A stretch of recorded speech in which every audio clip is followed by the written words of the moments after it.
isso? Vocês não estão estudando, cara. Já tem 3 semanas de TCE. Vocês já deviam ter pegado o livro para estudar sobre isso, se aprofundado sobre isso. Por quê? Vocês não estão no Miguel Couto, gente. Atendendo essas pessoas, cara. Isso aqui não é ensino médio. Isso aqui não é uma aula de português para vou estudar se eu quiser. Amor, se você tá aqui, o bicho vai pegar, cara. Vocês não tomaram nem remédio até hoje, não sei como tomar remedinho até hoje. Como é que vocês estão normais, moça? Vocês estão sorridentes? Cara, eu não consigo ver um aluno da área da saúde feliz. É todo mundo aqui, ó, morrendo aqui, ó. E eu entendo, meu amor, vem comigo, vem, deixa eu levar lá pra cá. Eu entendo. Agora, quando o aluno, cara, quando eu vejo um aluno da área da saúde felizinho, eu falo, tem alguma coisa acontecendo rápido, muito grave. É uma pessoa que no mínimo é alienada, não é não? Alienada, se alienada, tá vivendo, só tá vivendo. Então, ó, firme, hein? Firme no propósito. Dei a chamada, agora vamos lá. O que é lesão axonal difusa? Dei medinho. Mas é verdade mesmo. E, ó, mas tô dando uma lapada na fuça, tenho consciência disso. Talvez eu seja a única que dê lapada na fuça de vocês. E vou dar, não tô nem. Vou dar mesmo. Porque professor não é amigo, não. Professor é pai, não. Pai e mãe não é amigo. Vocês sabem disso, né? Eu tô sendo mãe aqui, vocês sabem. Então vou puxar o cabelo. Pegar a vaiana. O que é lesão axonal difusa? O que vem pra vocês de lesão axonal difusa? Penso. Hã? Penso. Eu penso que, ó, já mudou a Seja frase. algo relacionado ao axônio. Tá vendo? Vocês estão trazendo uma definição pelo que a palavra sugere, não é? Isso é diferente de termo clínico. Porque o termo clínico usa essas palavras que têm significado, mas aquilo ali significa uma coisa própria, que é só daquilo ali. Tudo bem? Então tá. Primeira coisa que a gente vai pensar agora. Contusão. Então, ó, essa aqui é minha aula de TCE. Então era pra começar a partir, vou voltar aqui. Eu não dou aula de TCE pra vocês, não. Primeira coisa, toda vez que vocês pensarem em traumatismo craniano, 2 forças aconteceram na cabeça dessa pessoa. Ou foi uma força de impacto, ou foi uma força inercial. Do que nós estamos falando? Isaac Newton. Ou foi uma força de impacto, ou foi uma força inercial. Então, o que é uma força de impacto? É isso aqui. Então, ou essa pessoa caiu com a cabeça no chão, ou alguma coisa impactou essa cabeça, certo? Então, obviamente, se tem uma pedra e a pedra cai na cabeça de uma pessoa, haverá um traumatismo direto ali. Aliás, você sabe qual é a diferença entre trauma e traumatismo? Trauma é um evento ou físico, ou térmico, ou mecânico. Então, queimadura é um trauma. Deu pra entender? Então, trauma é uma injúria, é um evento, uma injúria, uma lesão, que pode ser química, pode ser física ou mecânica e pode ser térmica. Um ácido, por exemplo, sobre uma pele que fica vermelho, aquilo ali é um trauma. O que é traumatismo? São as consequências do trauma. Então, quando vai dizer assim, o paciente teve um traumatismo, não, ele teve um trauma craniano. Ele tem traumatismo crânioencefálico, entende? Porque ele tem as consequências agora desse trauma na cabeça. Tudo bem? Então, o traumatismo crânioencefálico está dizendo as consequências de um trauma crânioencefálico, tá certo? Então, a partir do momento que uma pedra bate nessa cabeça e gera esse trauma aqui, ela vai ter um traumatismo nessa região, tudo bem? Se a pedra colidir com o occipital, agora o traumatismo é aqui, tudo bem? Ou seja, a força de impacto é uma força que há uma colisão de um anteparo fixo ou móvel. Então, assim, chão é um anteparo fixo, poste, para-brisa é um anteparo fixo. Ou é móvel, pedra, faca, projetil de arma de fogo, violência, né? A pessoa bate na cabeça de uma outra pessoa, né? Os traumas são diretos. Então, só para vocês terem noção de trauma direto, vou até mostrar aqui. Isso aqui é uma força de colisão. pérfuro cortante,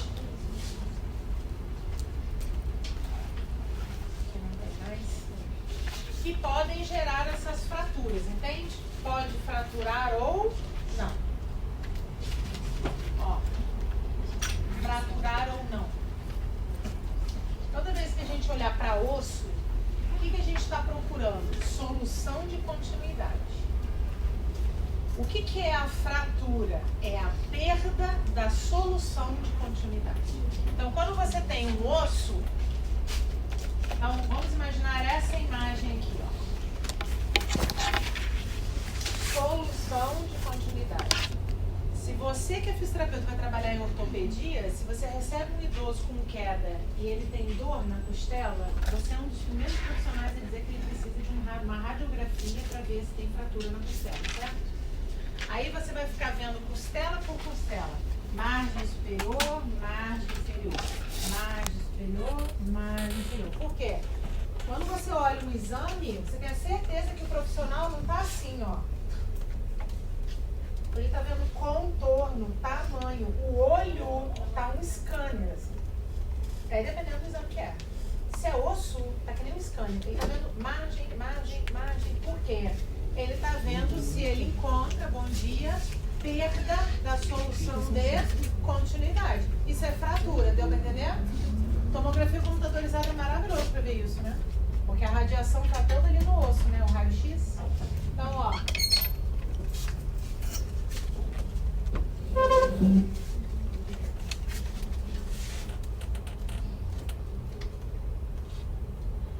Vocês viram quantas perdas aqui são várias fraturas, né?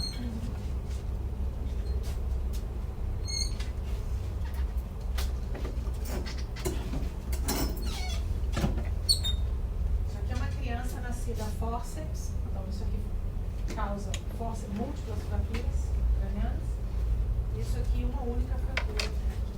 E aí, as fraturas podem se mostrar de várias formas, né? Aqui, projetil de arma de fogo, então é pérfuro contundente, né? E é uma força de impacto. Bateu e perfurou. Menos e mais, o que vocês estão vendo aqui é bolha de ar, ó. Ar entra, não abriu uma janela? Ó. Trauma de face. Uma pessoa, por exemplo, colide com o rosto num para-brisa. Ou ela recebeu uma violência, né? Com vários socos, né? Vários strokes na cara, né? Você entende que quando você quebra o ovo para cozinhar, aquela energia que você projetou no ovo não reverbera? Ele não fratura o ovo, fratura é ótimo. O ovo não quebra só onde você bateu, né? É só onde você bateu? O que acontece com o ovo quando você... Não reverbera a energia aqui. Então, traumas de face geram consequências e abrem o crânio, dependendo da magnitude, né? Fraturas abertas, né?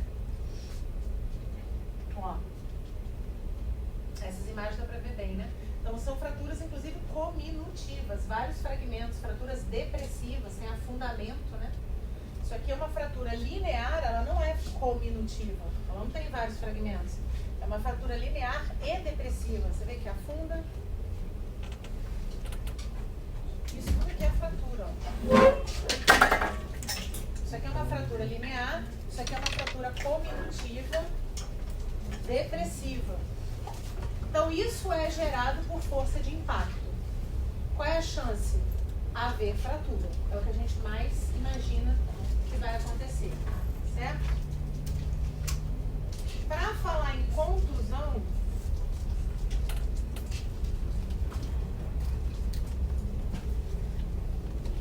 a gente vai primeiro rever essa anatomia aqui e essa anatomia aqui tem que estar firme.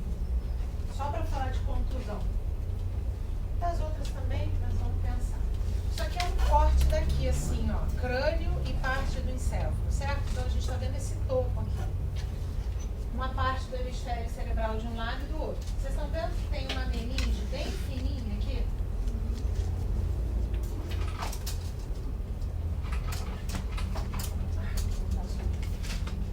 Tem uma bem fininha aqui, né? Ela é grudada no telencéfalo de tal forma que é super difícil tirar, muito difícil.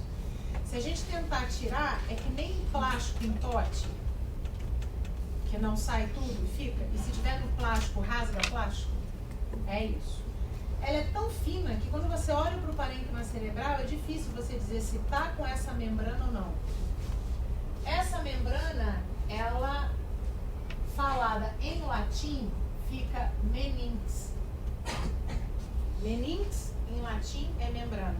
Que a gente chama, então, de meninge. Então, nós temos uma primeira meninge que é muito fininha,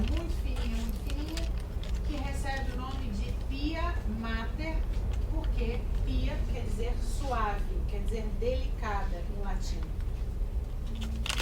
Logo acima da pia mater tem uma outra, logo acima não, tem um espaço, e aí tem uma outra meninge que se gruda na pia mater por fiozinhos de tecido conjuntivo. Então a outra meninge está aqui, que se gruda na pia mater por fios de tecido conjuntivo.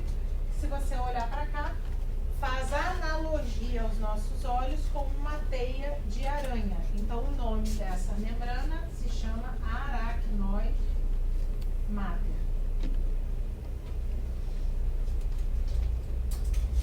E acima do aracnoide tem uma outra membrana mais espessa, né? Bem mais espessa, que vai receber, então, ela tem a consistência, se a gente bota formol, fica que nem papelão, fica dura, assim, dá até para dobrar. Sem formol na gente, ela é igual balão de festa branco. Antes de você encher o balão, ou uma luva látex, é a mesma consistência, é elástica, inclusive, branca, né? Então não é dura. Dura, digo, como está no formol. Ela é maleável, elástica, né? Então ela vai ter um nome que é antônimo de pia. Então nós temos a dura mater, que quer dizer resistente, que quer dizer firme. Okay? E V. O encéfalo é um flan. Ele é muito mole, muito mole. Quem dá a forma a esse encéfalo são essas meninges, que sustentam essa estrutura. Porque se tirar a meninge, vai virar um flan mole. Assim. É muito friável, é muito delicado dentro do crânio, né? Então, para dar firmeza, Papai do Céu botou essas 3 membranas, entende? E o líquor que está sendo produzido nos ventrículos cerebrais vai preencher esse espaço que é abaixo da aracnoide. Então é chamado de espaço subaracnoide. Esse espaço aqui, que tem líquor dentro. Você entendeu que virou um plástico bolha? Então o líquor, além de defender quimicamente, que é uma barreira hematoencefálica, não deixa bicho entrar no nosso sistema nervoso, é sobretudo um amortecedor. Ele protege mecanicamente o cérebro. Fala. Então, aqui a gente está falando, como é que é o nome dessa partezinha que liga a aracnoide com a pia mater? São fios de tecido conjuntivo. É puro colágeno e elastina, porque essas membranas são tecido conjuntivo. Sendo que quanto mais espesso, mais colágeno tem. Quanto menos espesso, menos colágeno tem. Mais elastina, deu para entender? Tudo no nosso corpo é tecido conjuntivo, né? É substância fundamental. A artéria tem isso, o músculo tem isso, pele tem isso, e aí vai. Tudo bem? Só que dependendo, por exemplo, do evento, né, gente? Até vou mostrar essa imagem que é chocante, mas dependendo do evento,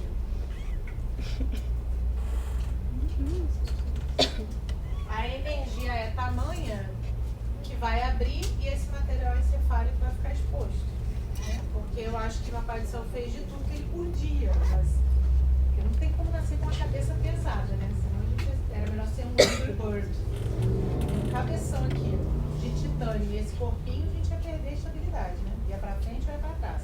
Então eu acho que está na medida, só que os eventos que a gente tem lá fora, dependendo do que é, não segura não, né?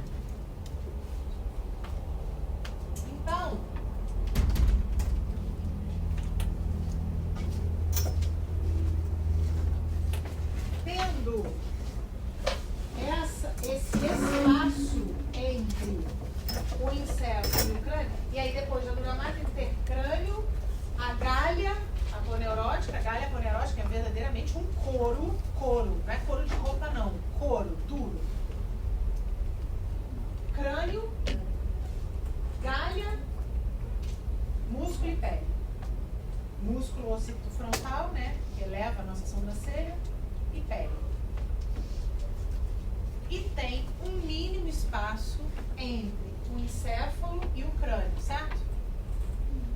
O que é contusão? Nós não estamos falando sobre uma força de impacto. Nós estamos falando sobre aquela outra força que eu falei. Qual é o nome dela?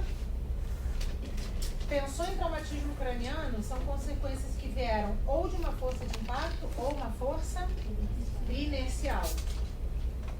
Então, não há colisão necessariamente. Nós não estamos falando agora de um trauma direto, nós estamos falando de um trauma indireto, a contragolpe. O que eu estou querendo dizer com isso? Quando a gente está dentro de um carro, o carro está parado. Quando o carro vai para frente, o que acontece com o nosso corpo? Ele vai para trás, ou seja, é exercido sobre o nosso corpo uma força inercial. E se o carro frear? O nosso vai para frente, ou seja, a força inercial nos projeta para frente. Por quê? Porque nós somos móveis em relação ao carro. Não é mais carro, é crânio. Não é mais a gente, é o encéfalo. Vocês entendem que o encéfalo se move lá dentro? Então, o que é a contusão cerebral?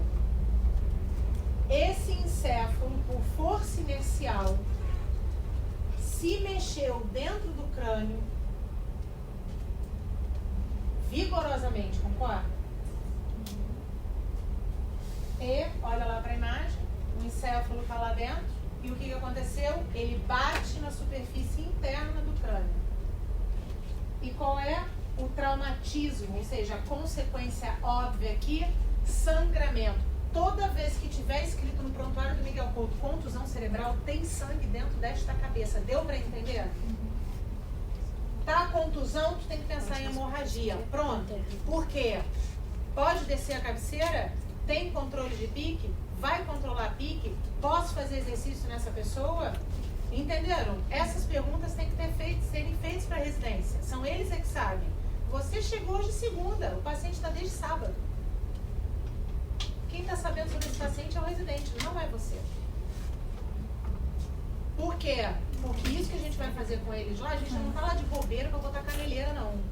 Porque não vai botar caneleira dentro de um hospital. E você sabe muito bem que a abordagem é outra. Então, você está sabendo o que está acontecendo? Entendeu como definição é importante para você saber? Então, está escrito contusão. Só olha a definição, olha a definição de contusão. Olha como é que começa a definição de contusão. Olha como é que começa. Hemorragia focal do parênquima. Parênquima, gente, é tecido. Vocês entendem que existe o parênquima pulmonar?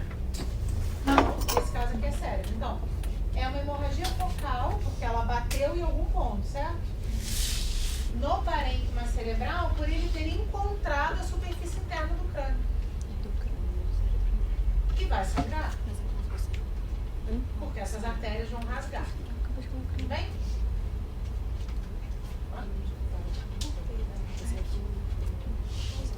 Foca aqui, ó.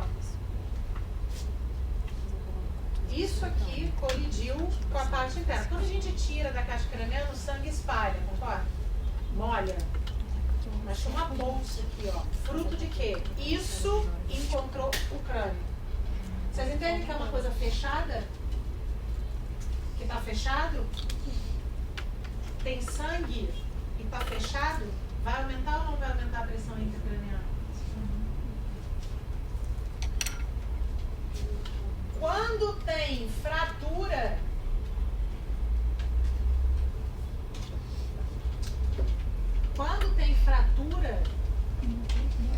o paciente pode ter sinais de fratura.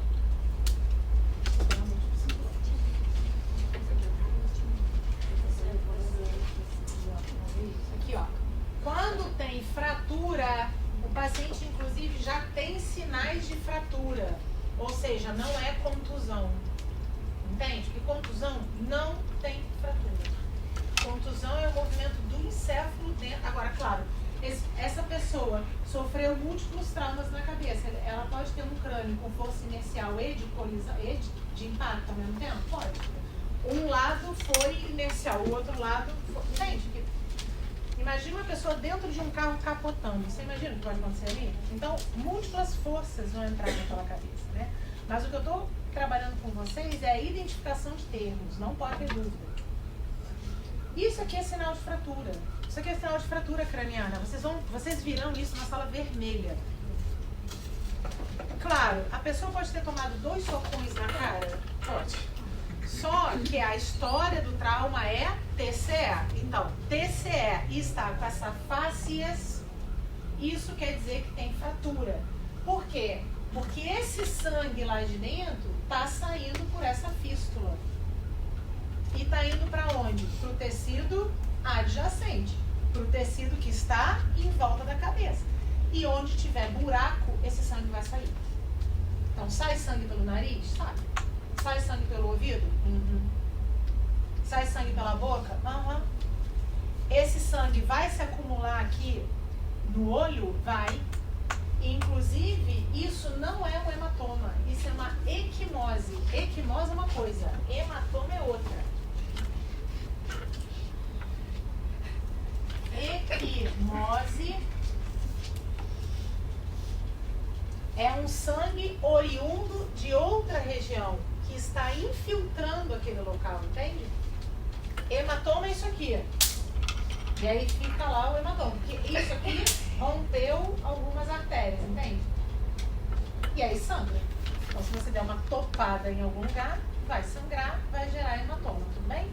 O que é equimose? Esse sangue não é daqui. É a infiltração na cozinha do vizinho, entende?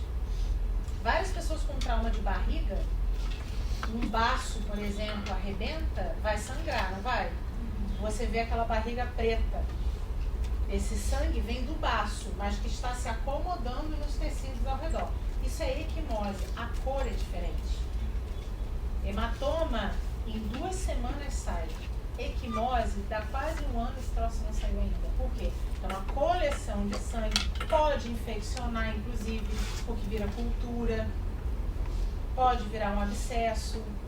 Então, equimose não é brincadeira, né? O sangue não pode estar ali. Então, por exemplo, isso aqui que vocês estão vendo, que é uma equimose periorbital, nos desenhos PEPA está assim. Uma equimose periorbital ou olhos de guaxinim, que nem aquele bichinho, guaxinim, que é pretinho aqui. Vocês vão ver por quê. Isso aqui é fratura de base de crânio. Hematoma aqui é fratura de base de crânio. Equimose aqui. Equimose retroauricular, né? Ou sinal de Bethel. Ó, meu filho. Diferente, né, não?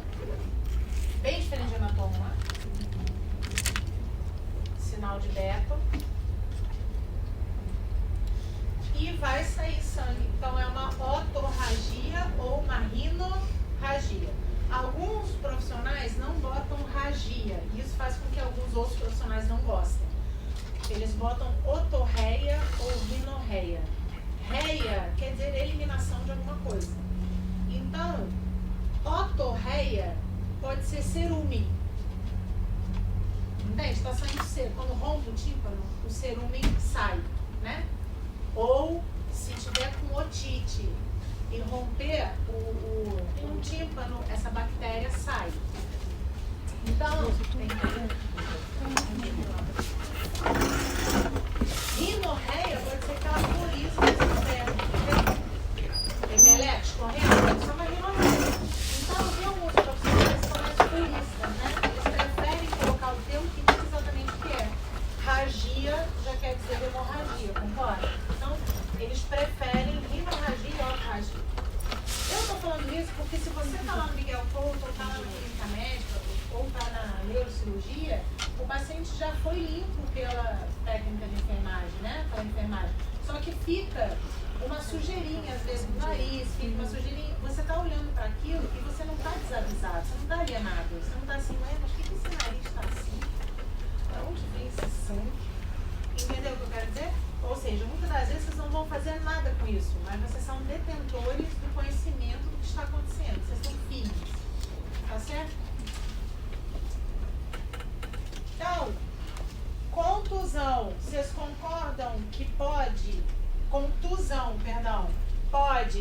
aumentar a pressão intracraniana?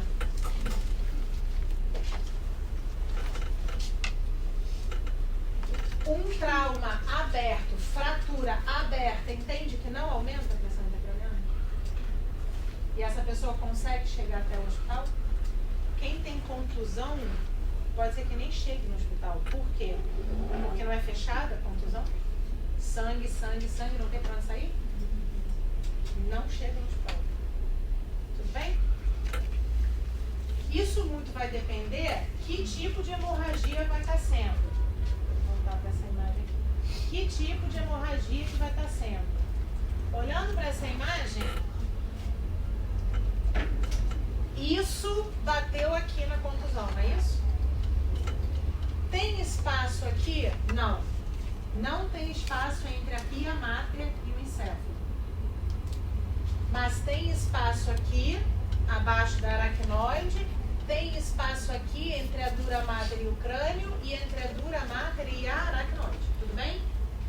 Quando isso bate, você concorda que isso aqui vai romper? Essas artérias vão romper? Por isso acontece a hemorragia. Porque rasga essas artérias.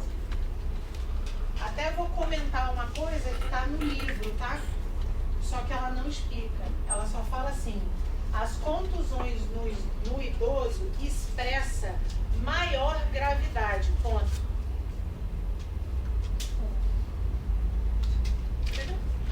A contusão cerebral no idoso expressa maior gravidade. Ponto.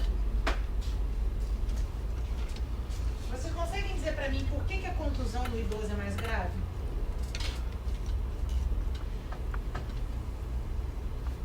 Não está no livro, tá? Um crânio de um adulto chofre e de um idoso. Idoso, vocês sabem que se for Brasil, 60 anos. Então basta ter 60 anos. Vocês sabem que nós adultos aqui temos uma quantidade de encéfalo aqui dentro. Então, se nós somos, por exemplo, uma mulher brasileira normal, tem 1.400 gramas, 1,4 kg de encéfalo. Um homem brasileiro normal tem 1.500 gramas, então 1,5 kg.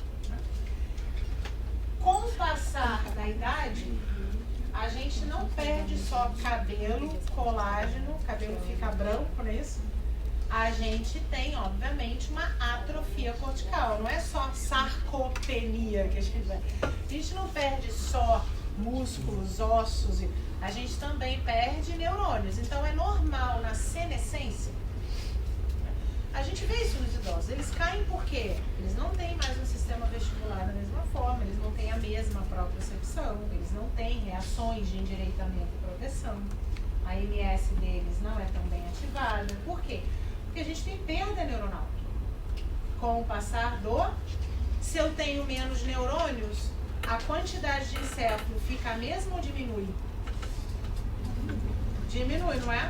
Então vai diminuir o cérebro. O encéfalo vai diminuir. Eu vou exagerar, tá?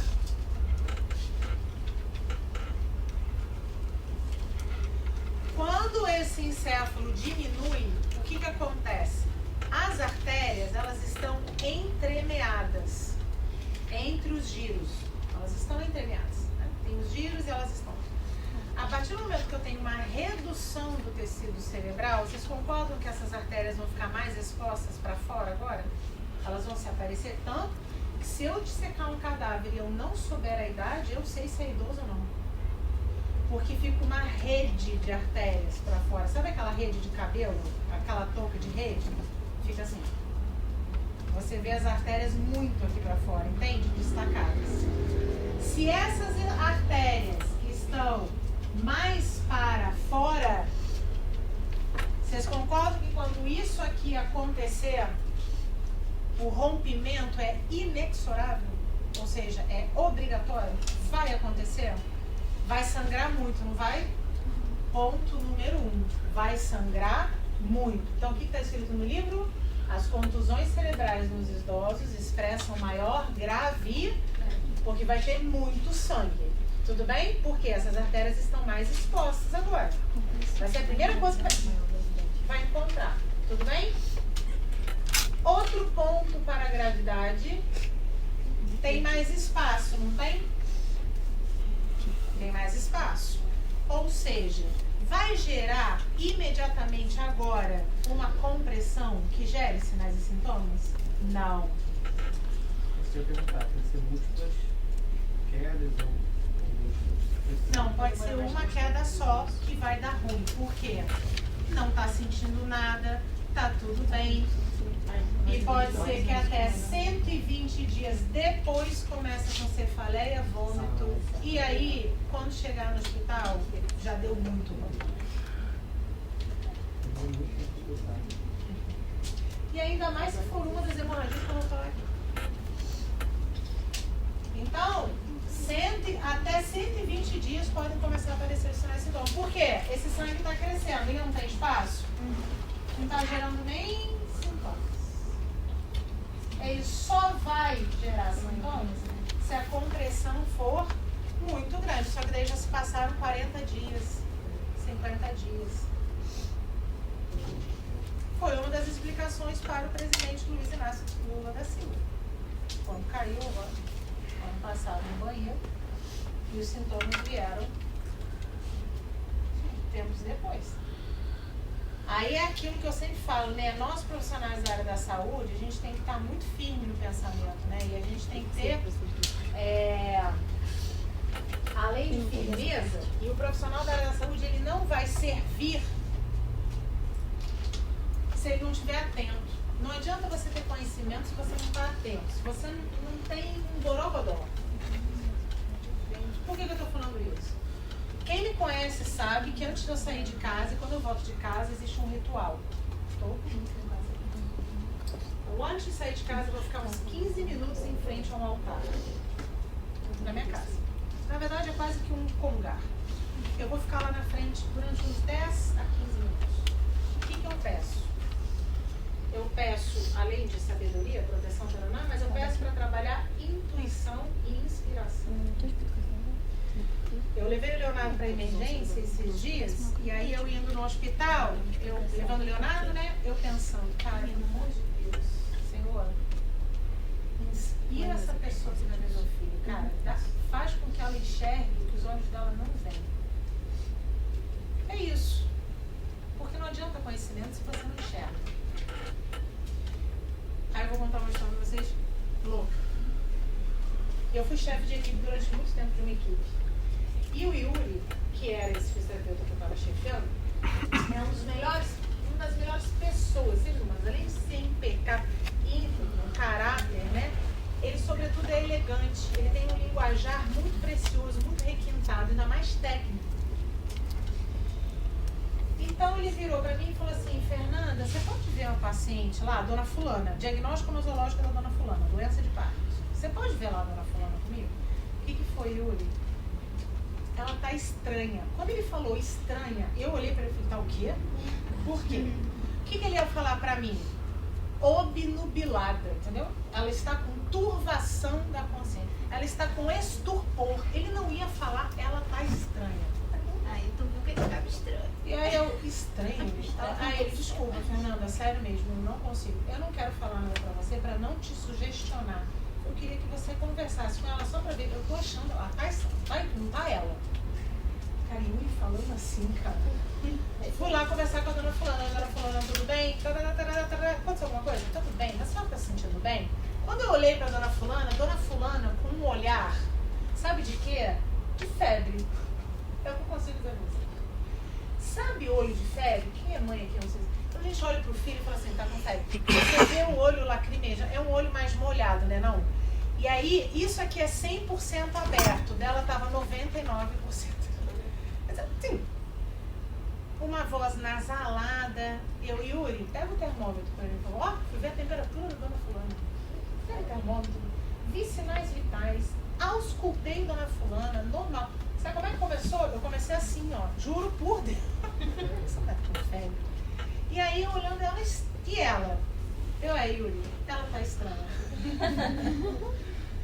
mas eu não tô conseguindo, né? E ela tava falando mais lentamente, mas uma coisa assim, ó. É isso, tá estranho. Fui. Aí na hora que eu saio do ginásio, cara, o marido dela caiu. Vou lá conversar com o marido dela. Tô conversando com o marido dela aqui, ó. Tá. Ela tá estranha. E aí ela, comeu? Não comeu? Tomou remédio? Ela tá gripada? Ela não, está negativo, tá tudo negativo. Eu falei, então tá bom. Obrigada. Quando eu tô voltando pra falar, Yuri, estranho, está, vai ficar. Quando eu tô indo abrir a porta, ó, e queda.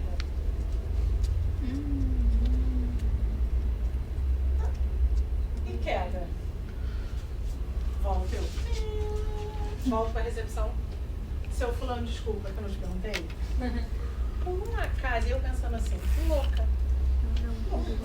Conversa com cara de bico. Louca. Esse cara vai falar assim, não, né? Eu já tava vendo aquela coisa. Não. Ela caiu? Não. Quer dizer, caiu, mas já tem umas 4, 5 semanas. Onde vocês acham que velho cai? Banheiro. Onde ela caiu? O que ele respondeu? Banheiro. Caiu no banheiro, mas ela bateu com a cabeça? Como é que foi? Sim, bateu. Bateu no vaso sanitário. Mas tá tudo bem. Não aconteceu nada não. Aí eu. Saio eu. Tá, só um instantinho. Volto pro ginásio. Yuri. Eu ainda tava achando que era estéreo. Eu falei assim, para só um pouquinho que eu vou ligar pro médico. Aí eu liguei pra ele, professor, tudo bem? E eu morrendo de vergonha. Tudo bem? Deixa eu te falar. Tô aqui com a dona fulana, ela está estranha. Eu não sabia o que dizer. Desculpa, eu não consigo dizer muito bem como é que ela tá. Mas, conversando com o marido dela, falei, sinais vitais, falei tudo. E disse que caiu. Não, então, Fernanda, para o atendimento, é isso mesmo. Eu falei, não é histeria da minha parte, não. Desculpa estar te atrapalhando. Não é histeria, não. Fernanda é idosa, tem 82 anos, não dá. Então, vamos fazer o seguinte, eu tô indo pro procardíaco hoje. Falo pro marido levar ela pra lá, eu já faço a admissão, vamos ver os exames, tá, não sei o que. Tá. São umas 2, 3 horas da tarde, era de dia, não sei precisar, era de tarde e de dia. Cheguei em casa, me lembro até hoje, eu tô deitando na cama assim, arrumando meu celular pra botar pra carregar, vem a mensagem.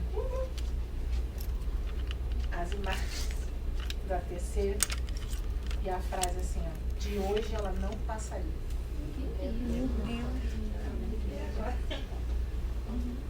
Uma hemorragia, amor. Que eu olhei aqui, ó. Começou com o quê? Um olho igual a febre. Ela estranha. Tem alguma coisa a ver, talvez, esse olho? Nada. Mas você está atento ao paciente que você está atendendo. Poderia não ser nada? Poderia. Mas você está atento. Você está entendendo o que é inspiração? Intuição?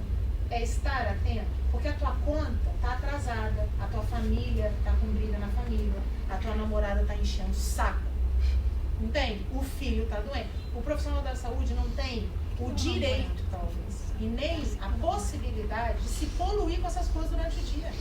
Por isso que eu fico lá naquele altar pedindo, cara, minha vida está um inferno, mas pelo amor de Deus, me deixa enxergar aquilo que eu não consigo enxergar. Porque eu tenho que servir. Porque senão eu sou mais uma aumentando a densidade do planeta. E você está no planeta para quê? Que não é para servir. Nem que seja para construir uma casa. Então você está aqui para servir. Senão você é só mais um na densidade populacional para o IBGE. Um alienado sem missão.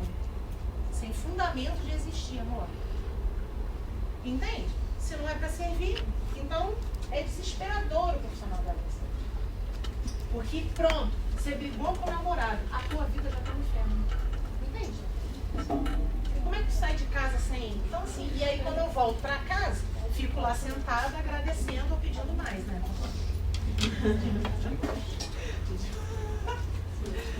Porque não tem como sair sem. E aí, onde vão ser essas hemorragias, né? Pode ser uma hemorragia abaixo, tem espaço, não tem? Pode sangrar aqui? Pode. Não é abaixo da aracnoide? Então, é uma hemorragia subaracnoidea ou subaracnoidiana, sei lá como é que vai estar escrito no livro, ok? Pode ser uma hemorragia abaixo da dura mater? Pode. Então, vai ser sub e o radical vai ser dural, né?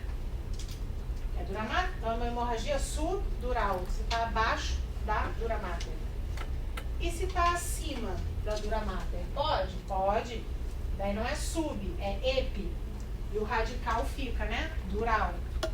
Então, é epidural. Pode ter sangue dentro do parênquima? Pode. Daí é uma hemorragia intraparenquimatosa. Isso vai aparecer. Olhando aqui para elas, os desenhos são assim, ó. Aqui a internet está mostrando todos os desenhos, né?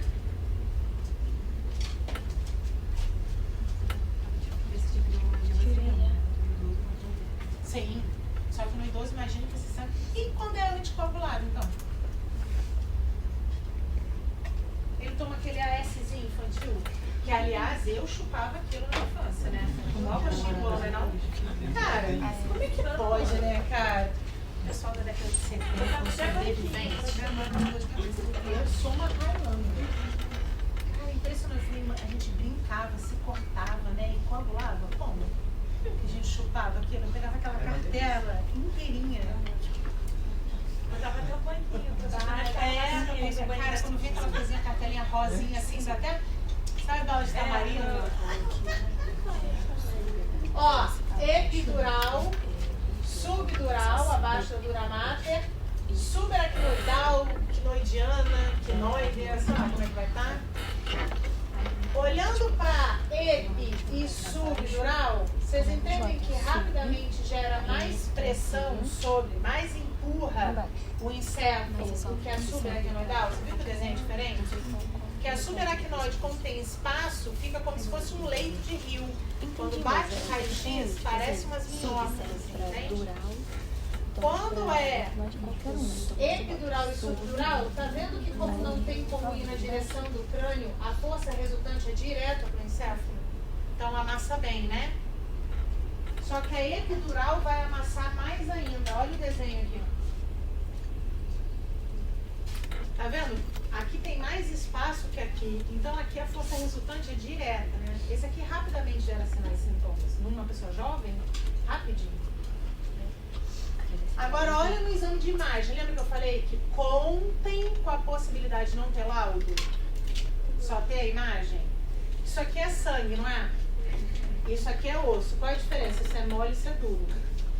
Mas é hipercelularizado, é denso, é ketchup mesmo, é molho de tomate, aquele passata, não é? Aquele passata que é grossão, não é aquele ralo lá, não sei o que é, não é que é? Salsarete, não é aquele ali não, é aquele bom. Não tá super denso isso aqui? Osso é denso também. Não tá um colado no outro? Olha como é que fica a imagem da tomografia computadorizada. É um desenho peculiar, não é? Um desenho de meia-lua e sangue misturado com osso. Não tá tudo uma coisa só? Por quê? Porque é epidural, né? É acima da dura mater. Então tá colado no osso. Entende? Aqui a dura não tá separando. Olha como é que fica diferente. E olha como espalha mais. Não vai direto. Né? Tá vendo a diferença quando tem uma separação do que lá? Então eu já estou mostrando a imagem. Exemplos aqui, certo? O que vocês estão vendo aqui são seios da face. Foi cortado na região dos seios da face. Ó.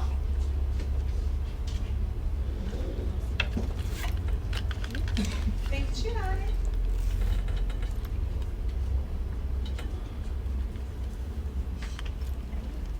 Tá. Isso vai ou não vai aumentar a pressão intracraniana? Vai. Por que nós temos uma pressão intracraniana? O que foi falado aí? Pressão intracraniana. O que vocês têm de pressão intracraniana?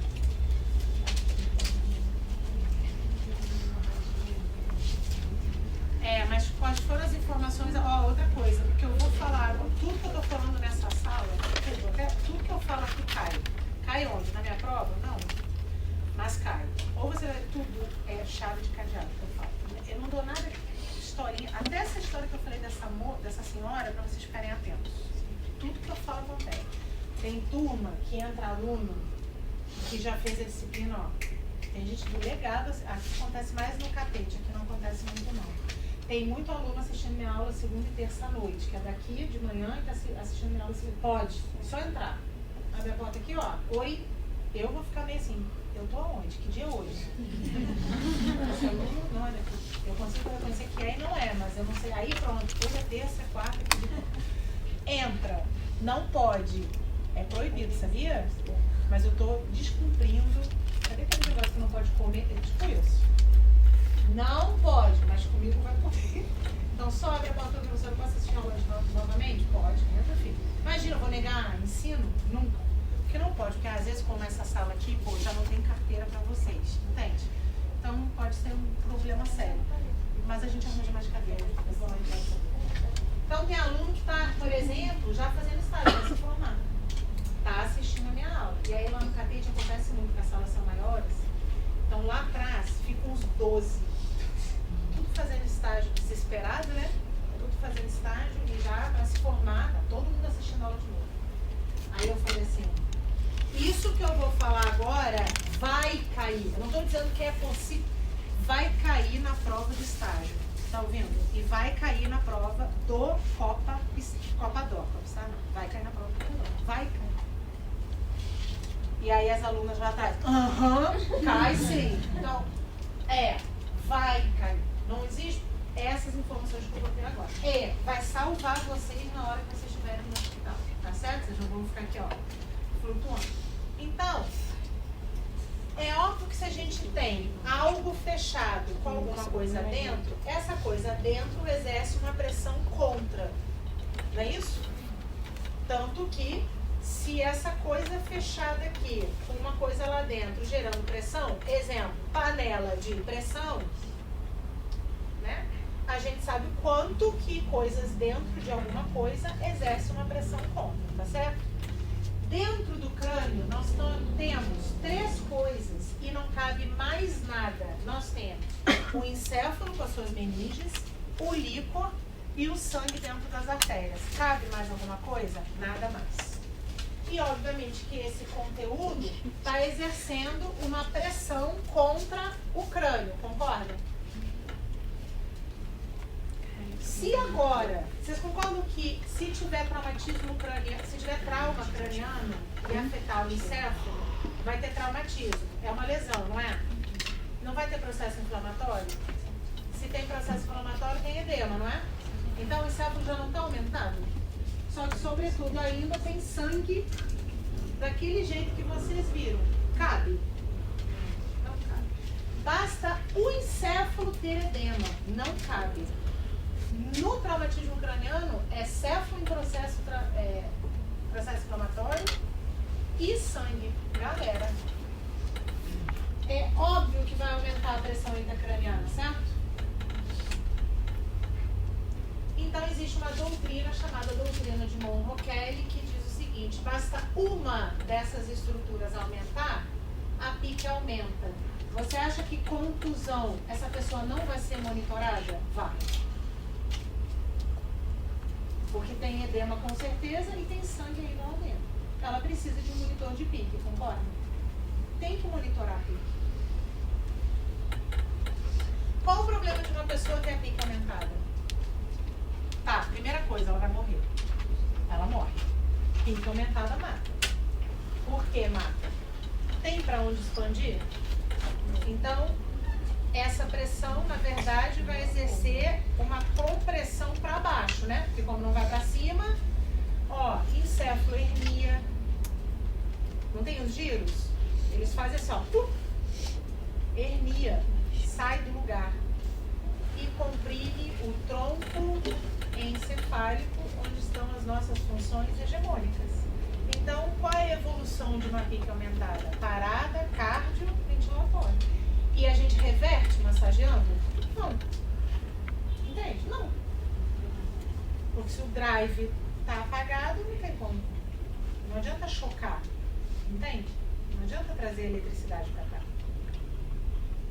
Tá. como a gente não lida com os mortos nessa situação, né? A gente lida com os vivos. Então essa pessoa não morreu, concorda? Ela não morreu. Ela está viva com pique aumentada. Qual é o grande problema então da pique? O primeiro é risco de morte. Aliás, não existe risco de vida. Se fosse risco de vida, estava ótimo, né? Eu tenho risco de viver. Maravilhoso. O que nós temos é risco de morte, não é risco de vida. Além do risco de morte, qual é a outra consequência? O que mais vai ser comprimido? Porque tudo lá dentro vai ser comprimido. O tronco encefálico está sendo comprimido, ela pode morrer. Se não morreu, está ainda viva, o que está sendo comprimido além do tronco encefálico? O encéfalo também, que ele está herniando, e as artérias. Você entende que os giros começam com edema, sangue, não começa a comprimir as artérias lá dentro? Vai aumentar ou vai diminuir o fluxo sanguíneo? Era só o que faltava, né? Imagina, já tem lesão, agora está comprimindo essas artérias, ou seja, está diminuindo o fluxo de sangue para neurônios, não é isso? Sendo que esse fluxo de sangue, ele flui com pressão, concorda? Nós não temos uma pressão arterial sistêmica aqui? Por que a gente tem pressão arterial? Porque o sangue tem que ejetar esse sangue, o coração tem que ejetar esse sangue, ele tem que chegar na sola do teu pé. Ele tem que chegar no teu olho. Ao mesmo tempo que ele tem que ir pro teu couro cabeludo, teu bulbo capilar, esse sangue tem que ir para a sola do teu pé, tem que ir para o membro superior, tem que ir para todas as suas vísceras. Então é claro que esse sangue não pode estar assim, né? Dentro das artérias. Então nós temos um sangue que é bombeado com pressão. E nós temos uma pressão arterial sistêmica, não temos? E nós temos uma pressão aqui, que a gente chama de pressão de perfusão cerebral. Porque é isso que a gente quer. A gente quer o sangue útil. O que é o sangue útil? O sangue que perfunde, né? Vocês regam planta? Quando você... Se não rega, eu rego. Pra ver isso. Você tem lá a planta com a terrinha aqui. Aí você joga água na terra. A água não faz assim, ó. Isso que é um tecido perfundido de sangue. O sangue está chegando e está perfundindo esse tecido, deu para entender? É para isso que a gente tem pressão arterial. Para perfundir os tecidos, senão não perfunde. E ao mesmo tempo que a gente tem uma pressão arterial sistêmica, a gente tem uma pressão de perfusão cerebral. Vocês concordam que se diminuir o fluxo de sangue, vai diminuir a pressão de perfusão cerebral? O que vai acontecer? Isquemia. Biologicamente falando. Isquemia. Se tiver isquemia, pode ter infarto?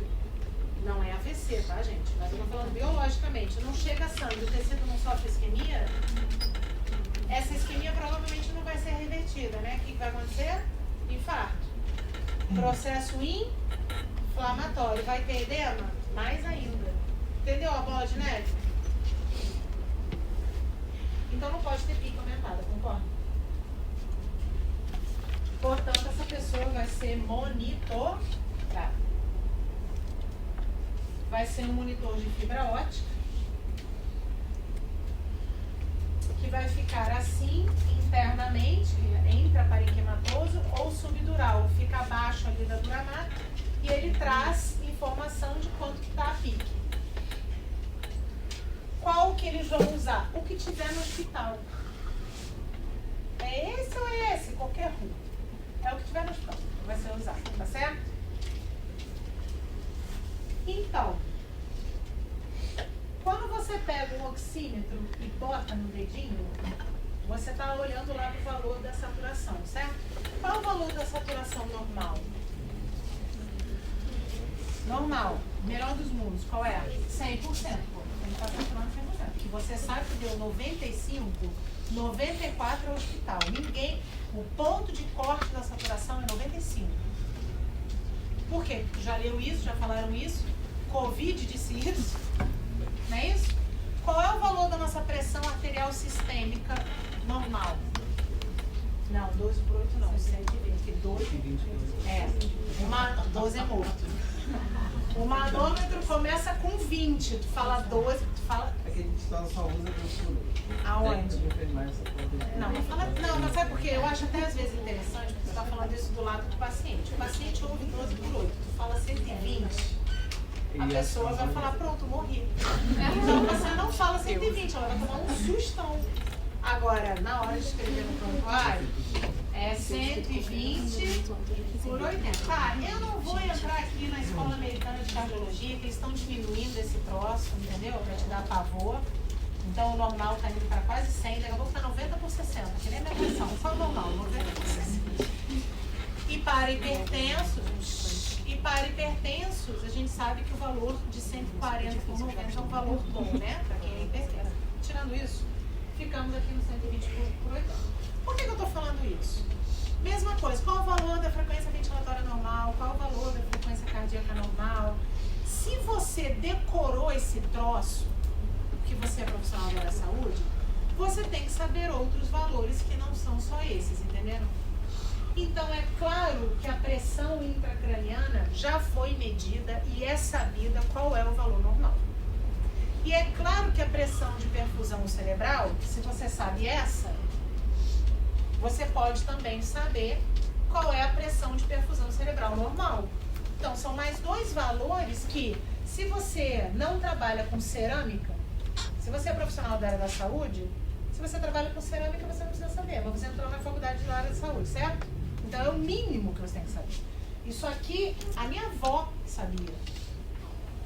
Entende? Isso aqui, o caminhoneiro sabe. Você saber qual é o valor da pressão normal não te torna uma pessoa especial. Todo mundo lá fora sabe que é 100% a saturação. Veio a Covid para ajudar todo mundo a saber. Você saber disso? Então, você não é fabricador de cerâmica, então você tem que saber esses valores. Tem que decorar? Tem que. Ah, mas não quero, então vai embora. Simples, vai decorar com cerâmica. Então, vamos lá. Qual é o valor da PIC normal? Tem que estar menor que 15 milímetros de mercúrio. Por quê? Porque ela pode variar. Até 15, tem pessoas que têm até 18, são normais.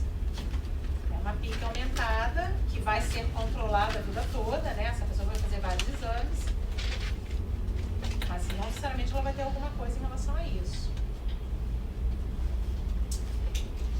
Nos Estados Unidos e na Europa, não existe milímetros de mercúrio, é centímetros d'água. Por isso que eu estou colocando aquele valor ali. Porque às vezes os livros não estão vindo traduzidos em milímetros de mercúrio, né? Se você pegar um livro que não é traduzido, vai estar centímetros d'água. Então, uma PIC normal tem que estar abaixo de 15 ou 20 centímetros d'água. Qual é a PIC melhor dos mundos? 10. Aí, ó, uma manchete, facinho. 10. Qual é a melhor PIC dos mundos? 10. Nós aqui estamos com 10 milímetros de mercúrio, que é a pressão interna craniana. Tem uma pressão aqui contra o crânio de 10 milímetros de mercúrio, tá certo? E obviamente que o valor da PPC existe, já se sabe qual é o valor. Quantos milímetros de mercúrio é interessante que essas artérias tenham de pressão para perfundir o cérebro? Isso também.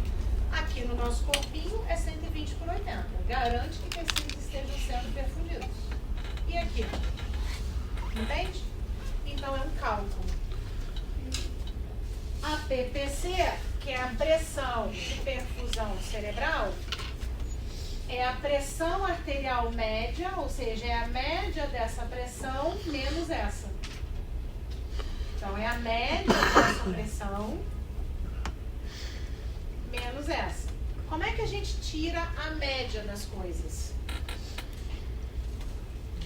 Eu quero saber a média das notas dessa turma. Como é que eu tiro a média das notas dessa turma? Somo todas as notas e divido pelo número de alunos. Deu para entender? Qual é a nossa pressão arterial? 120 por 80. Então, o que é a pressão arterial média? É a média dessa pressão. Então, eu tenho que fazer o quê? Eu vou pegar 120, vou somar com 80 e vou dividir por quanto? Pelo número de valores. Quantos valores tem aqui? E vou diminuir da PIC. Da onde está vindo o valor da PIC? Do monitor. O monitor está dizendo quanto está a PIC. Então, vamos fazer o cálculo. Botei aqui, ó. O que é pressão arterial média? É a média da pressão arterial. É a sistólica mais a diastólica dividido por 2.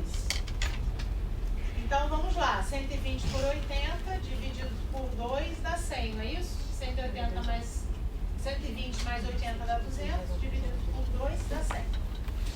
Se essa pessoa tiver com a PIC 100, então praticamente isso é o que está acontecendo aqui nesta sala, entende?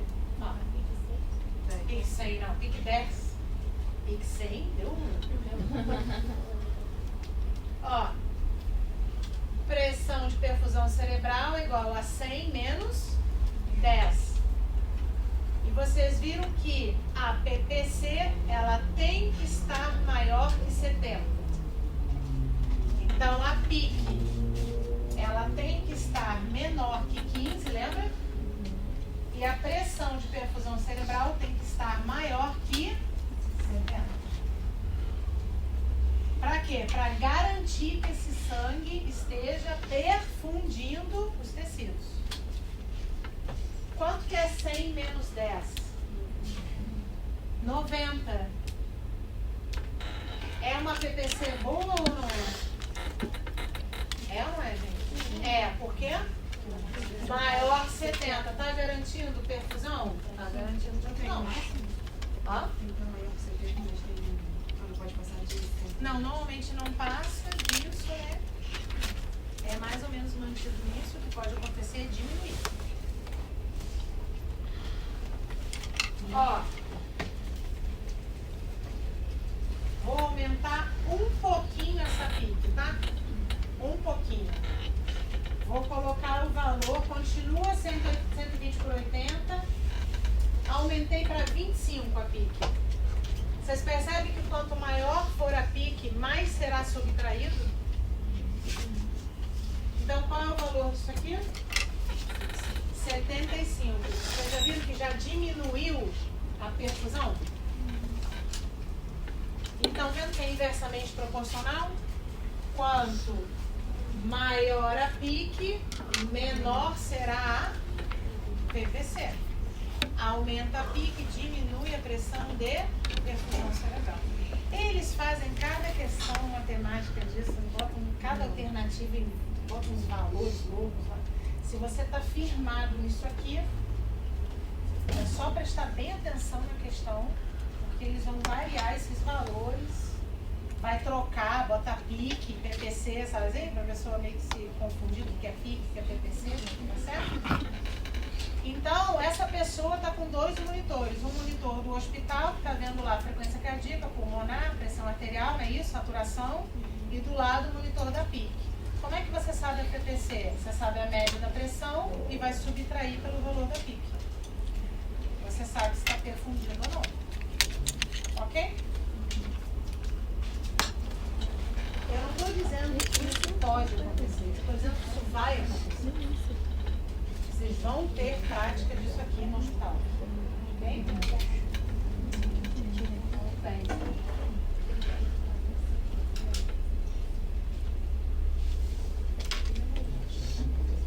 Volta.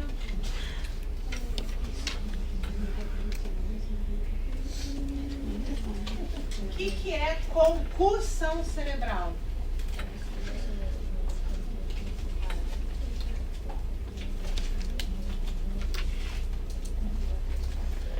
Vou dar vários nomezinhos agora.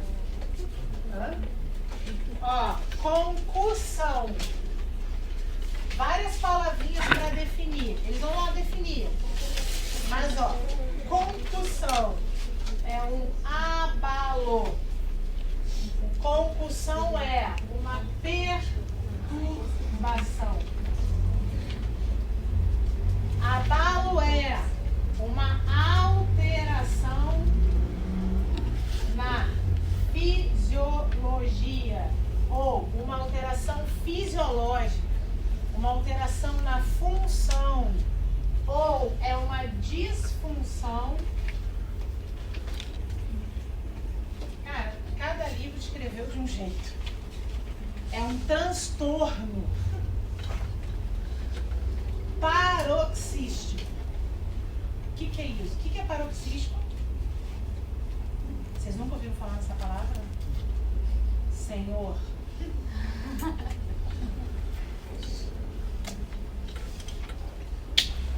A jugular chega.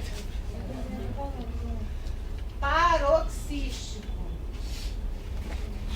Paroxístico ou paroxística, não sei o que é, se é artigo definido, masculino ou feminino, é algo breve, é algo que é por um momento, entende? Então, assim, convulsão é um evento paroxístico, entende?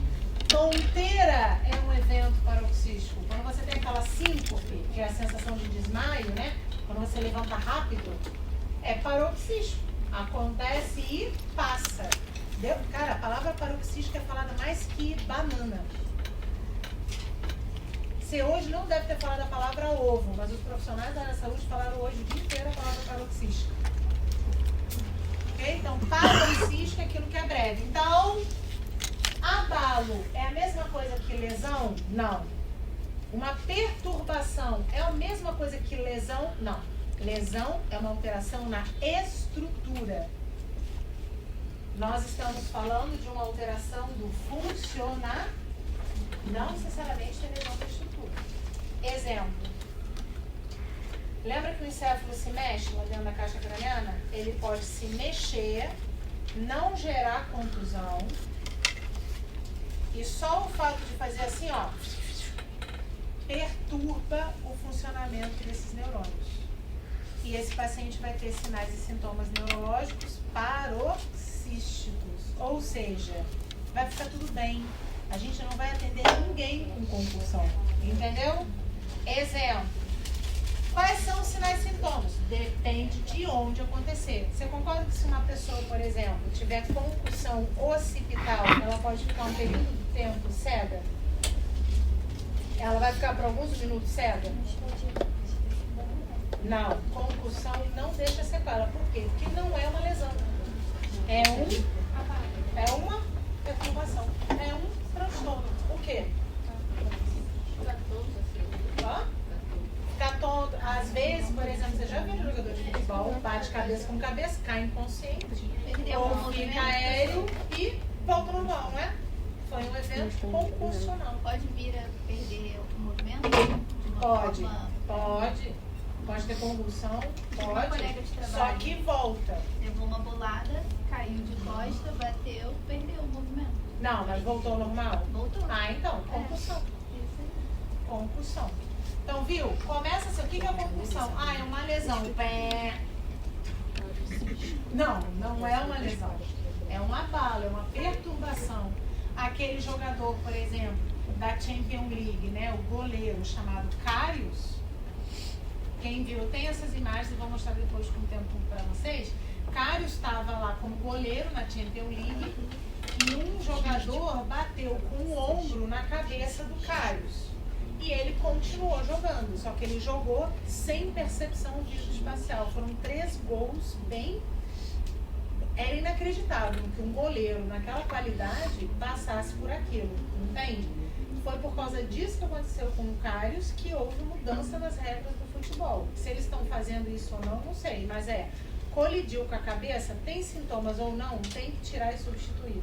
Por quê? Ele não caiu desmaiado no chão para chamar atenção nenhuma, porque a lesão dele, o abalo dele não foi para a consciência, o abalo dele foi no lobo parietal.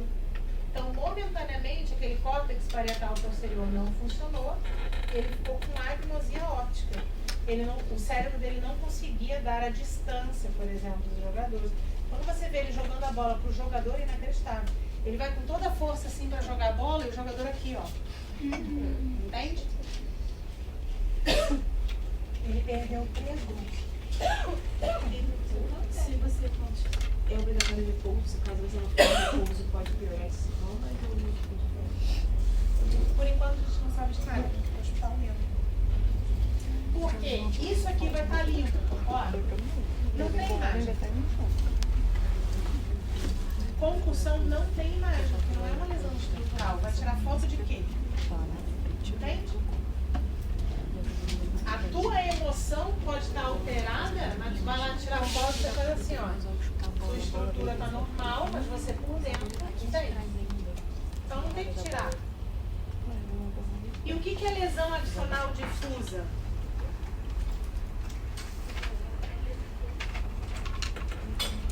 É a lesão dos axônios difusamente.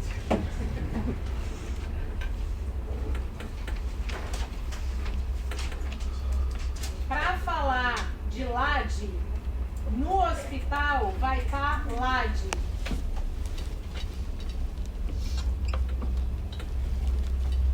Isso aqui. Ah, não. Lesão axonal difusa. Vai estar assim no prontuário, ó.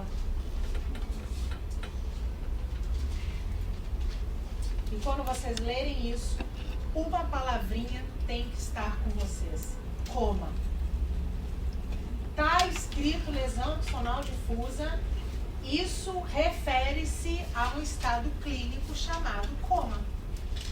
Nós estamos falando em perda da consciência. Então a gente tem que entender o seguinte: LAD não aconteceu em qualquer lugar. É num lugar que esteja relacionado à consciência. Lembra? Não é lesão é lesão, axonal é axônio, difuso, deu ruim. Foi muita coisa. As palavras, os termos clínicos, eles têm um significado próprio, que não é somente uma união de palavras do dicionário Aurélio. Então vamos lá. Para a gente falar de LAD, a gente tem que falar do SARA, que não é o Kubitschek. É um sistema ativador reticular aferente ou, na nomenclatura nova, ascendente. Antigamente se falava aferente, hoje se chama ascendente. Foquem nessa imagem aqui, ó. O que a gente está vendo aqui?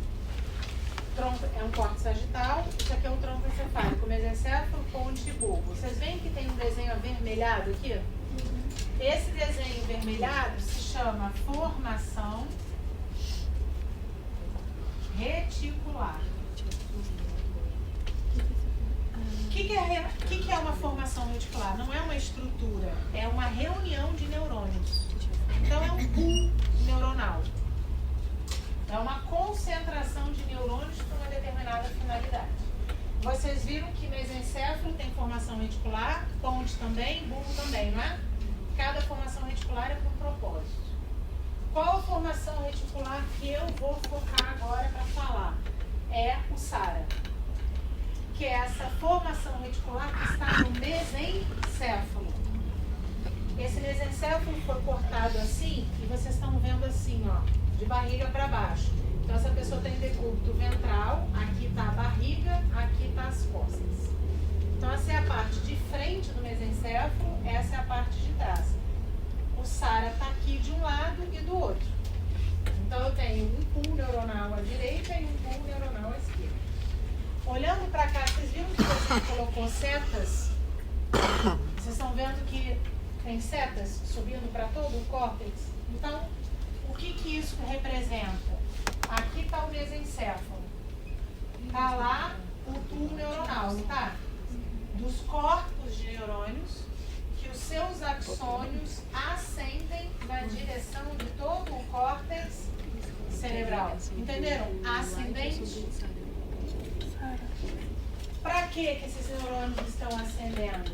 Para ativar o seu córtex, para você acordar e manter você acordado. Então vocês estão agora com o SARA completamente ativado para isso e nos dar consciência. Por isso, sistema ativador reticular, que é uma formação reticular ascendente. Então o que o SARA nos dá? Consciência e vigília. Nós ficamos acordados enquanto esse SARA está funcionando. O que é dormir? dormir é você desativar o SARA. O que é acordar? Ativar o SARA. Então vocês entendem que para eu ter consciência, essa área do mesencéfalo tem que estar normal? E esses axônios têm que conseguir chegar até aqui? O que é lesão axonal difusa? É isso aqui. Quando os axônios do SARA se rompem. Vocês entenderam por quê? Que uma pessoa pensou em coma, você pensa numa pessoa correndo ou uma pessoa dormindo? Não consegue acordar. E não tem consciência. O SARA, então, além de vigília, consciência, ele ainda nos dá foco. Talvez vocês encontrem isso na literatura. Que foco? Foco mental. Isso é uma qualidade da mente que não é foco, ficar olhando para cá e ter foco. Não, não é isso. Foco mental, ele é uma programação mental para deixar você ativado para determinadas finalidades do seu dia. Às vezes esse foco se aparece de uma forma super engraçada. Por exemplo, quem dirige aqui tem carro mesmo, dirige esse carro. Vocês já pensaram em trocar de carro? Já? Vocês começaram a perceber que esse carro brota na rua? O carro que você está querendo comprar não brota. Cara, porque é um carro roxo. O carro roxo começa a aparecer na rua, não é isso? Porque é foco, agora você está prestando atenção naquilo que você tem de programação. Meninas, eu não sei, eu até falei isso na outra aula também. Eu não sei se vocês já passaram por isso, mas eu já. Vocês já transaram sem camisinha e ficaram com medo de estar grávida? Vocês perceberam que quando você liga a televisão, a primeira propaganda é de fralda? Você está atravessando a rua, parece uma grávida. Agora aqui, é o ó. Instagram. Você vai na cara da boca, é um sinal. Não é? Aparece a grávida aqui, ó. Você está na fila do banco, você olha para trás, quem tá? Não é grávida. Ou seja, agora você está com uma programação cerebral para desviar a atenção sobre aquele pensamento, entende? Então não é que as pessoas estão ali brotando para te mostrar, é que agora você está vendo, né? Você está com uma atenção desviada. Então o SARA dá foco. Isso é foco. Né? Mas o que eu vou focar aqui? Eu vou focar vigília e consciência. O SARA sendo afetado, o que essa pessoa vai ter? Ela vai ter uma desordem da consciência. E essa é a palavra mais dita correta. A gente não fala declínio da consciência. Declínio da consciência é Sigmund Freud que fala. Aí entra na psicologia, quando fala das instâncias da personalidade de Freud, o consciente, o id, o ego. Isso, a pessoa, você usou dos seus momentos de inconsciência, aí é declínio da consciência. Aqui é desordem, que não é um declínio, é uma desordem. Agora, primeiro, o que é consciência, né? Então, consciência é uma qualidade da mente que nós temos três coisas. Nós temos autoconhecimento, sem ciência e sapiência. Autoconhecimento, sem ciência e sapiência. O que é autoconhecimento? Vocês sabem o nome de vocês? Idade? Endereço? Então, quando você preenche aquele cadastro daquela loja, bota CPF, o que é isso? Autoconhecimento. Você sabe o que você faz? Você sabe quais são os seus objetivos? Tudo bem? Claro que eu falando isso agora pra vocês, fica aquela coisa assim, ó, claro que sim, né, Fernando? Claro que sim. Avalie o primeiro paciente, pergunta pro nome dele. Pergunta. Vê se uma pessoa com desordem da consciência vai dizer, quiçá quem é ela, o que ela está fazendo lá. Não sabe de onde veio, não sabe. Por quê? Porque autoconhecimento é o seu cérebro que te dá, não é você. Você acha que é você? Não. É o seu cérebro que te dá. É o SARA que te dá isso. O que é sem ciência? A gente ter consciência dos nossos sentimentos, das nossas sensações, das nossas emoções. Então assim, ó, se eu perguntar, você gosta de morango? Entende? Você fala sim, não, mais ou menos. Você entende que isso é uma consciência? Você sabe do que você gosta e do que você não gosta. Ao mesmo tempo, se você está triste, você diz assim, eu estou triste. Está triste por quê? Estou triste porque você tem consciência dessa emoção. E você sabe que aquilo ali é alegria, que aquilo ali é tristeza e o motivo. Entende? Você consegue elaborar isso. Isso é consciência, faz parte da consciência. E você não é Australopithecus. Você é Homo sapiens sapiens. Então você tem um conteúdo intelectual, você reflete, você pensa. Se eu pedir para você pensar em alguma coisa, ou desenhar alguma coisa, ou pedir para você um cálculo simples, você, de alguma forma, você consegue, porque você tem um conteúdo intelectual, seja mínimo, né? Então, a gente traz saberes, conhecimentos, entendimentos. Isso é sapiência. Sapiência. Sem ciência e sapiência. Sem ciência, consciência de emoções. Vocês entenderam que eu botei corpo com cor aqui? Okay? Tá, isso é consciência, fisiologicamente falando. Essa é a definição. Agora, neurologicamente, como é que a gente vai ter acesso à consciência da pessoa? Fazendo algumas perguntas e querendo saber alguns pontos-chave. Então, a neurologia, ela quer saber, cara, essa pessoa está de olho aberto, ela está acordada, que você vai começar a ver se ela tem consciência, se no mínimo ela está de olho aberto. Então, o que é uma pessoa consciente? Uma pessoa vigil. Vocês vão escrever vigil nos prontuários o tempo inteiro. Então, assim, ela está vigil, ela está alerta e ela tem um conhecimento sobre ela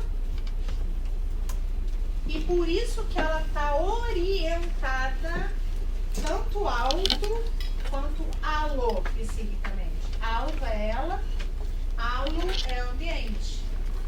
Então, se você perguntar para ela que dia é hoje, você está aonde? Entende? Você está onde? Você estava fazendo o que aqui? Entende? Ou seja, resumindo, é uma pessoa que para a neurologia tem que dizer que sabe quem ela é e ela tem que estar orientada no tempo e no espaço. Entende? É dia, é noite, é terça, é quarta e você está onde? Famosa sigla LOT. Vocês vão ler muito. O que é LOT? É uma pessoa lúcida e orientada no tempo e no espaço. O que você diz? Ela está consciente. O técnico também aprende. É. É assim que a gente mais fala. Orientada. Está consciente. Não confundam, porque às vezes o paciente pode estar desorientado, mas não quer dizer que ele perdeu a consciência, entendeu? E aí, então, para pensar nas desordens da consciência, essas são as 4 desordens da consciência. Coma, estado vegetativo, estado minimamente consciente, ou de mínima consciência. Antigamente se chamava de coma vigil, a gente não chama mais de coma vigil, porque ou está em coma ou está vigil, concorda? Ou está em coma ou está vigil. Coma vigil, paradoxo, né? Puxando um para cada lado. Então eles tiraram esse termo coma vigil e virou estado minimamente consciente. E sedação. Sedação é uma forma de acalmar ou dormir uma pessoa por algum motivo. Ou é um leão que está deitado lá na enfermagem que sabe disso. Tem um leão rugindo naquele leito agora, se debatendo, urinando em todo mundo, jogando cocô em todo mundo. Você entende que é importante deixar essa pessoa um pouquinho calminha ou deixar ela dormindo? Ou ela tem uma dor que não é suprimível, né? Dores talâmicas, dores neuropáticas, uma dor horrorosa, deixa ela dormir um pouquinho. Ou ela vai entubar, ou ela vai para o bloco cirúrgico. É maneiro botar uma pessoa dormir para o bloco cirúrgico? Eu acho. Eu não queria ver a cirurgia, concorda? Então, dorme. Sedação, por algumas pessoas, é chamada de coma induzido. Que outras pessoas? Patrícia Poeta, Ana Maria Braga, o William Bonner. O William Bonner fala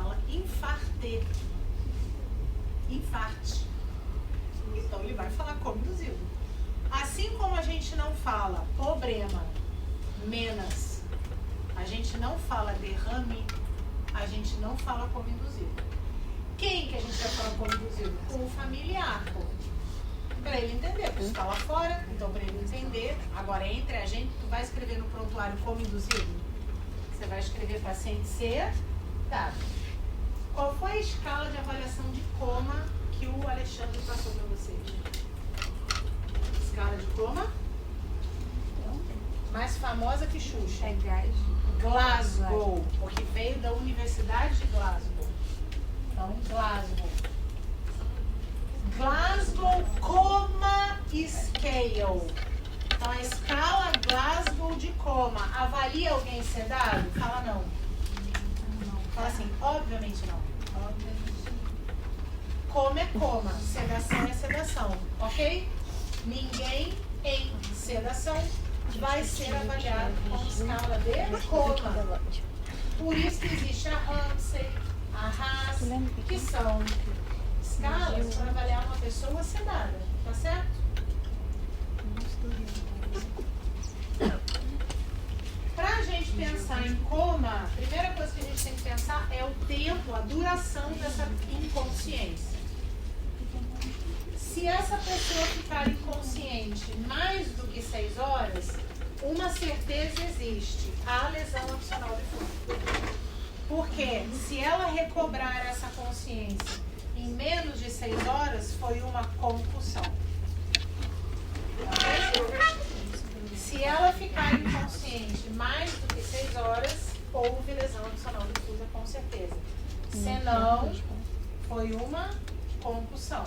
E eu falei para vocês que toda vez que vocês pensarem em lesão adicional difusa, o que tem que estar do lado? O que você tem que pensar na hora? Leu, LAD, coma. A preceptora de estágio Daisy, que vocês vão encontrar no Miguel Couto, a gente conversa, não só porque somos amigos, mas conversamos também. Às vezes tem alguns problemas no hospital e aí a gente discute, né? É sempre muito bom. Ela no telefone passando para mim as informações do prontuário desta pessoa, ela num momento falou assim, lá de grave, quantos dias ele está em coma? Então, você está entendendo que essa informação do prontuário é uma interpretação para a gente. Por quê? Essa pessoa teve lesão adicional difusa, ela está mais de 6 horas inconsciente. Se ela recobrar essa consciência em 24 horas, foi uma LAD leve. Ela teve LAD, lesão adicional difusa, mas poucos neurônios romperam, concorda? Ela recobrou a consciência em um dia, tudo bem? Agora, se ela não voltar por mais de 24 horas, é considerada então uma lesão adicional difusa moderada a grave. Entenderam a minha pergunta para a Daisy? Está escrito aqui no prontuário lá de grave. Há quantos dias ele está em coma? Mas vamos lá.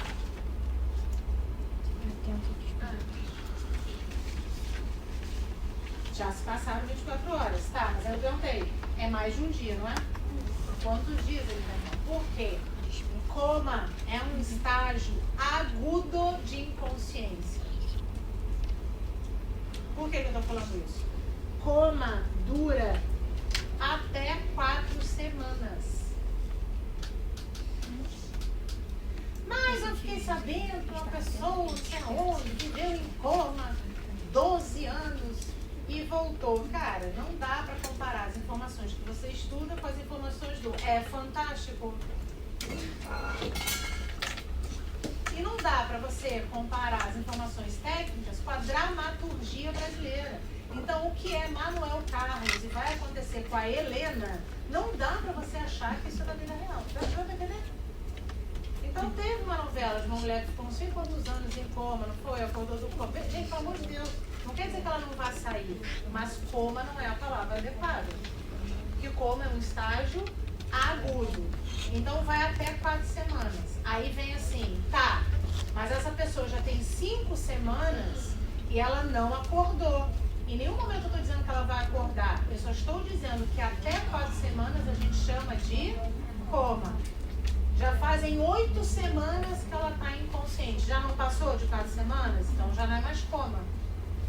É estado vegetativo. Por que estado vegetativo? Porque ela só tem aparente nesse corpo as funções neurovegetativas, que são, ela faz cocô? Faz. Ela está inconsciente, mas ela defeca? Defeca na fralda, concorda? Ela faz xixi? Faz, então. Ela ventila? Ventila. O coração está batendo? Ou seja, ela tem as funções hegemônicas, ela está viva, ela não está morta, ela está inconsciente. Então, por manter somente as funções neurovegetativas, a gente diz que ela está no estado vegetativo. O que as pessoas falam lá fora, dizendo, a pessoa está vegetando, ou pensar que estado vegetativo é porque está imóvel como um vegetal, isso é pensamento delas. Nunca ninguém disse isso. É a interpretação delas. Deu para entender?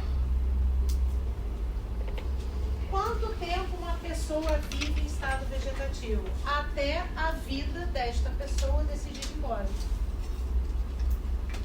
Eu atendo uma paciente que tem 8 anos de estado vegetativo. Por quanto tempo a gente tenta estimular essa pessoa para acordar? Durante 2 anos.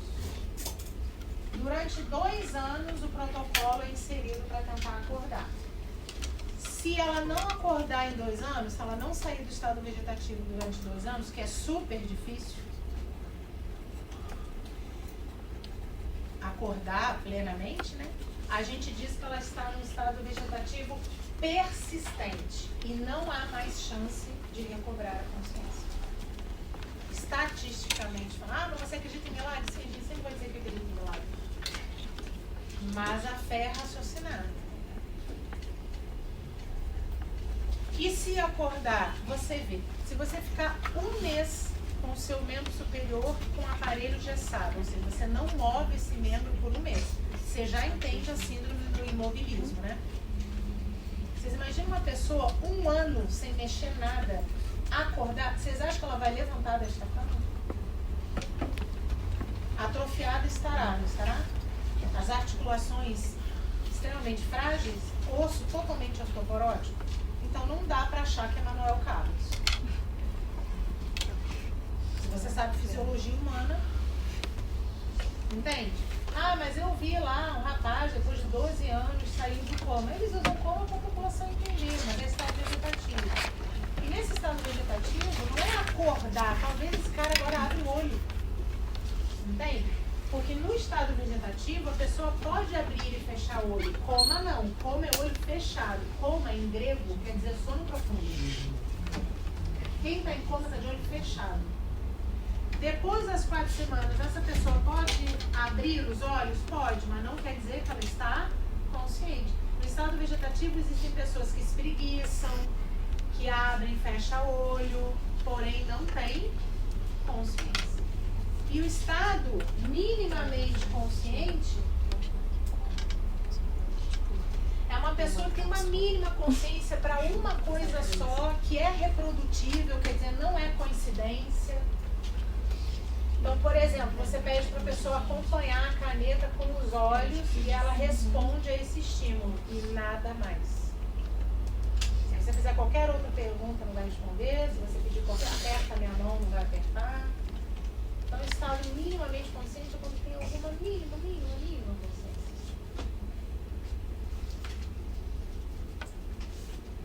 Pensando no trabalho fisioterapêutico para acordar essas pessoas, o Sara está aqui, certo?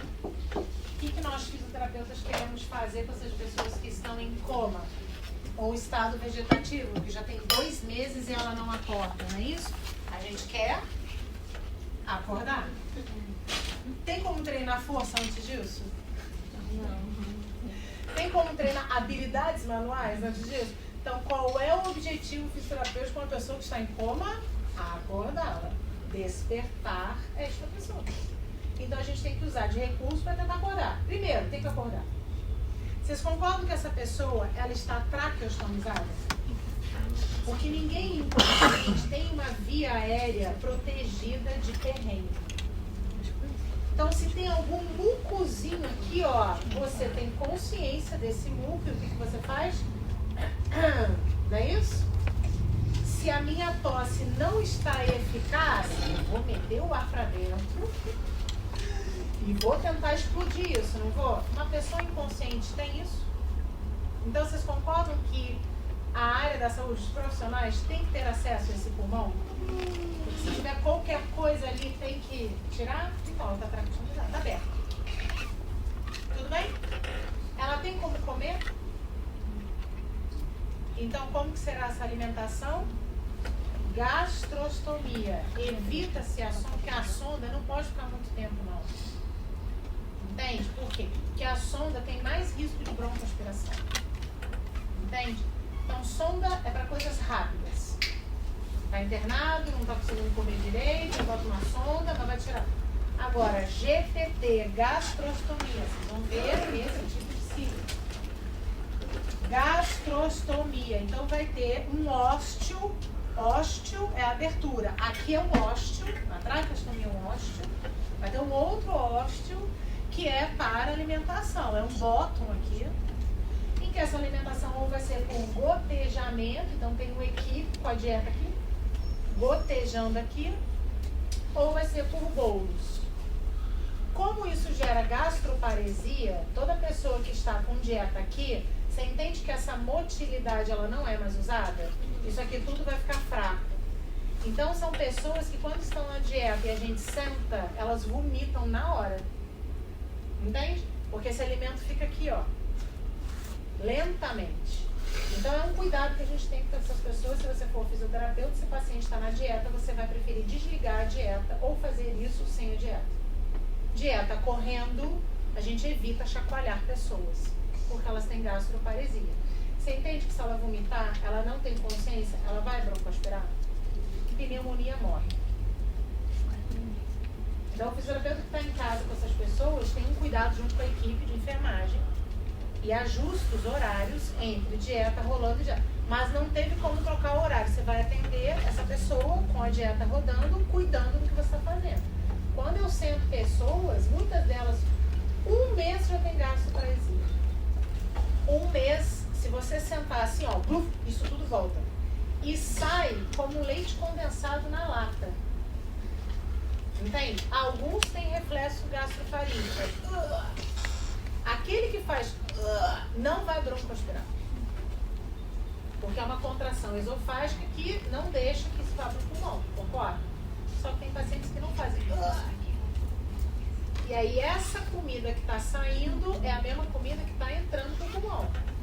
Quando eu sento pacientes, em casas que eu já tenho intimidade, ainda mais essa paciente há 8 anos, quando eu vou, você vai sentar, Fê? Vou. A técnica já está vindo com o aspirador, porque na hora que eu sento, se sair qualquer alimento, já está tirando essa dieta. Se a técnica não está firme contigo, você pode gentilmente sentar ela, você pode só por precaução, ficar aqui só aqui, ó, com o aspirador aqui, se ela vomitar, entende? E assim se aprende a lidar com essas pessoas. Se eu quero acordar, eu tenho que pensar naquilo que ativa o SARA. Eu quero acordar, o SARA está aqui. O que eu quero fazer? Ativar o SARA. Então eu tenho que pensar no que vai ativar o SARA. E o que ativa o SARA? Propriocepção.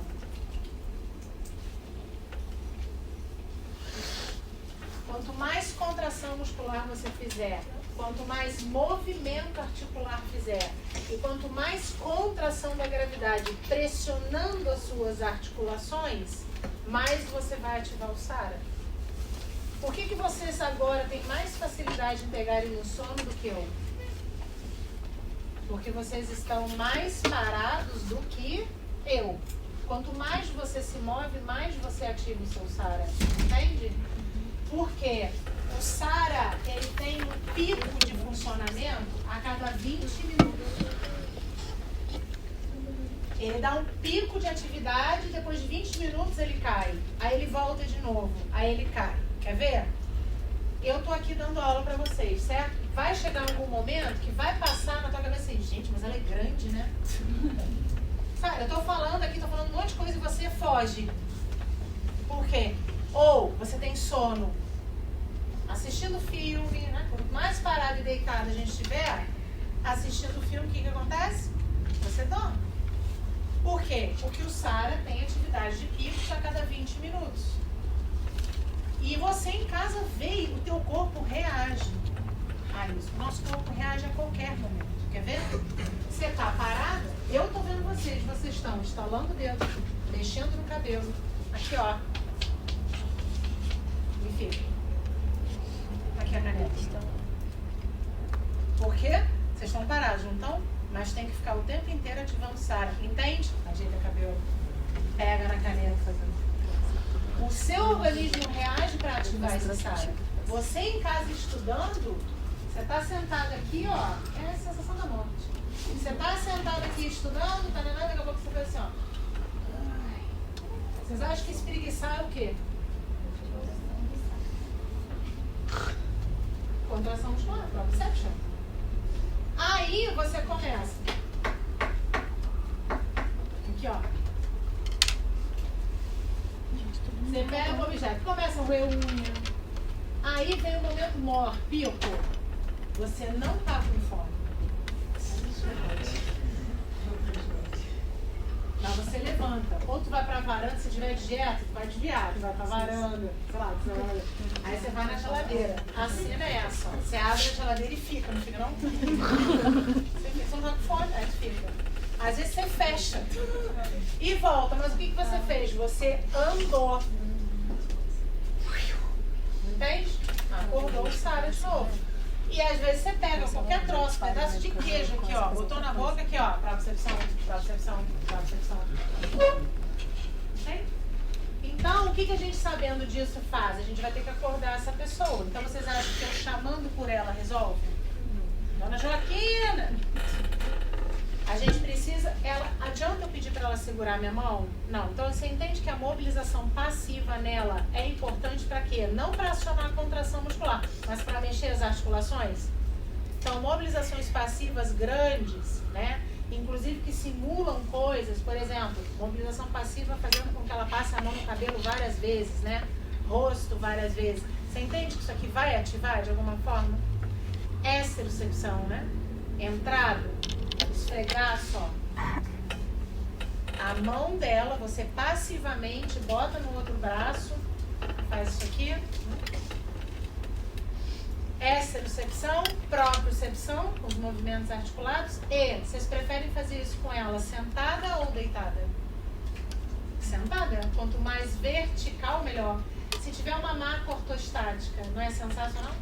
Ela está de pé, amarrada na maca ortostática. Olha a pressão que está exercendo sobre, né? Então a gente pede para os familiares ou alugarem ou comprarem uma maca ortostática. Entende? Vocês concordam que ela não tem contração muscular e o retorno venoso não está favorável? Então a gente vai pedir meia antiembólica. Sabe aquela meia Kendall? Para quê? Para diminuir o retorno venoso, porque não dá para ir para o pé e voltar. Então a gente estrangula, é esse o efeito da meia antiembólica. Aquela meia antiembólica mede a compressão. Vende na farmácia, Kendall, marca, não ganha nada com isso, mas a marca é registrada Kendall. Tem preta, só cor maravilhosa, né? Preta, marrom, azul, gente. Agora eles fizeram bege com renda, gente. Bege é brincadeira. Bege não dá. Bege com renda. Fizesse branco, então, com renda, mas bege com renda não dá. E aí essa meia pode ser aqui embaixo, mas nesses pacientes tem que ser um pouquinho mais alto, porque eles não contraem nada, né? Alguns a gente tem que botar faixa abdominal. Por quê? Estrangula e aí não desce esse sangue, entende? Porque se esse sangue desce com a ação da gravidade, ele vai ficar lá embaixo. Então a gente encurta o retorno venoso com meia antiembólica, entende? No primeiro e segundo semestre eu fui em uma palestra lá no Prefeito, e aí o fisioterapeuta estava falando que ele pegou um pacientezinho, estava em coma e tal, e aí eles faziam exercício e nada. Daí ele teve essa sacada de colocar ele em pé.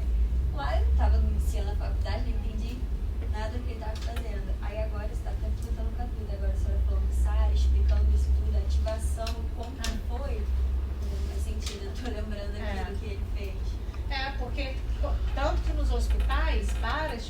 cama, que é um protocolo, né? Eu tenho uma equipe para fazer isso com as pessoas que estão em coma, então a gente se espalha pelo Rio de Janeiro. Mas eu estou chegando em casa, Fernanda, coma, eu já vou, cheguei no pontal, cara, vou pro cardíaco. Entende? A gente tem tantas horas para começar o protocolo. E acionar a equipe todinha, porque tem dia que eu não vou poder ir, você vai ter que ir, porque não dá para fracionar, tem que ser todo dia, 3 vezes por dia.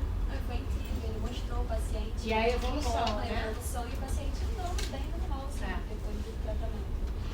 E a gente quer acordar logo porque quanto mais ele fica no retardamento à consciência, menos contração muscular, mais enfraquecimento, mais problemas, entende? Então a gente vai tentar. E aí eu chego com pranchas de madeira, porque a cama do hospital ou a cama de casa, que é um leito, né? Gera pressão entre as vértebras? Gera. Aproximação? Gera. Você entende que se eu boto alguma coisa dura, é mais pressão? Mais coaptação nessas vértebras? Como ficar de pé. Né? Então, o de pé faz parte do protocolo do lanche de los amigos. É o protocolo para coma. Né? Então, a gente fala de tudo isso para essa pessoa acordar. E a gente usa muito sentidos. Vocês entendem que a gente usa muito entrada? Porque não tem saída, né? Então, a gente usa entrada. Então, a audição, fone com músicas da pessoa que ela estava acostumada a ouvir. Fotos, pessoas na frente, né? Pessoas que representam. Então, enquanto eu estou atendendo, tá a mãe na frente chamando, a mãe falando, a mãe conversando. Isso 3 vezes por dia, entre 2 e 3 horas, todos os dias. Entende? Então, eu estou atendendo sábado e domingo. Então, eu não estou dando aula na pós, eu estou em casa, atendendo pacientes assim. Que não dá para quebrar o antibiótico. Entende? Não dá para você pegar o antibiótico, tomar metade do antibiótico e respira. Não vai ter efeito. Né?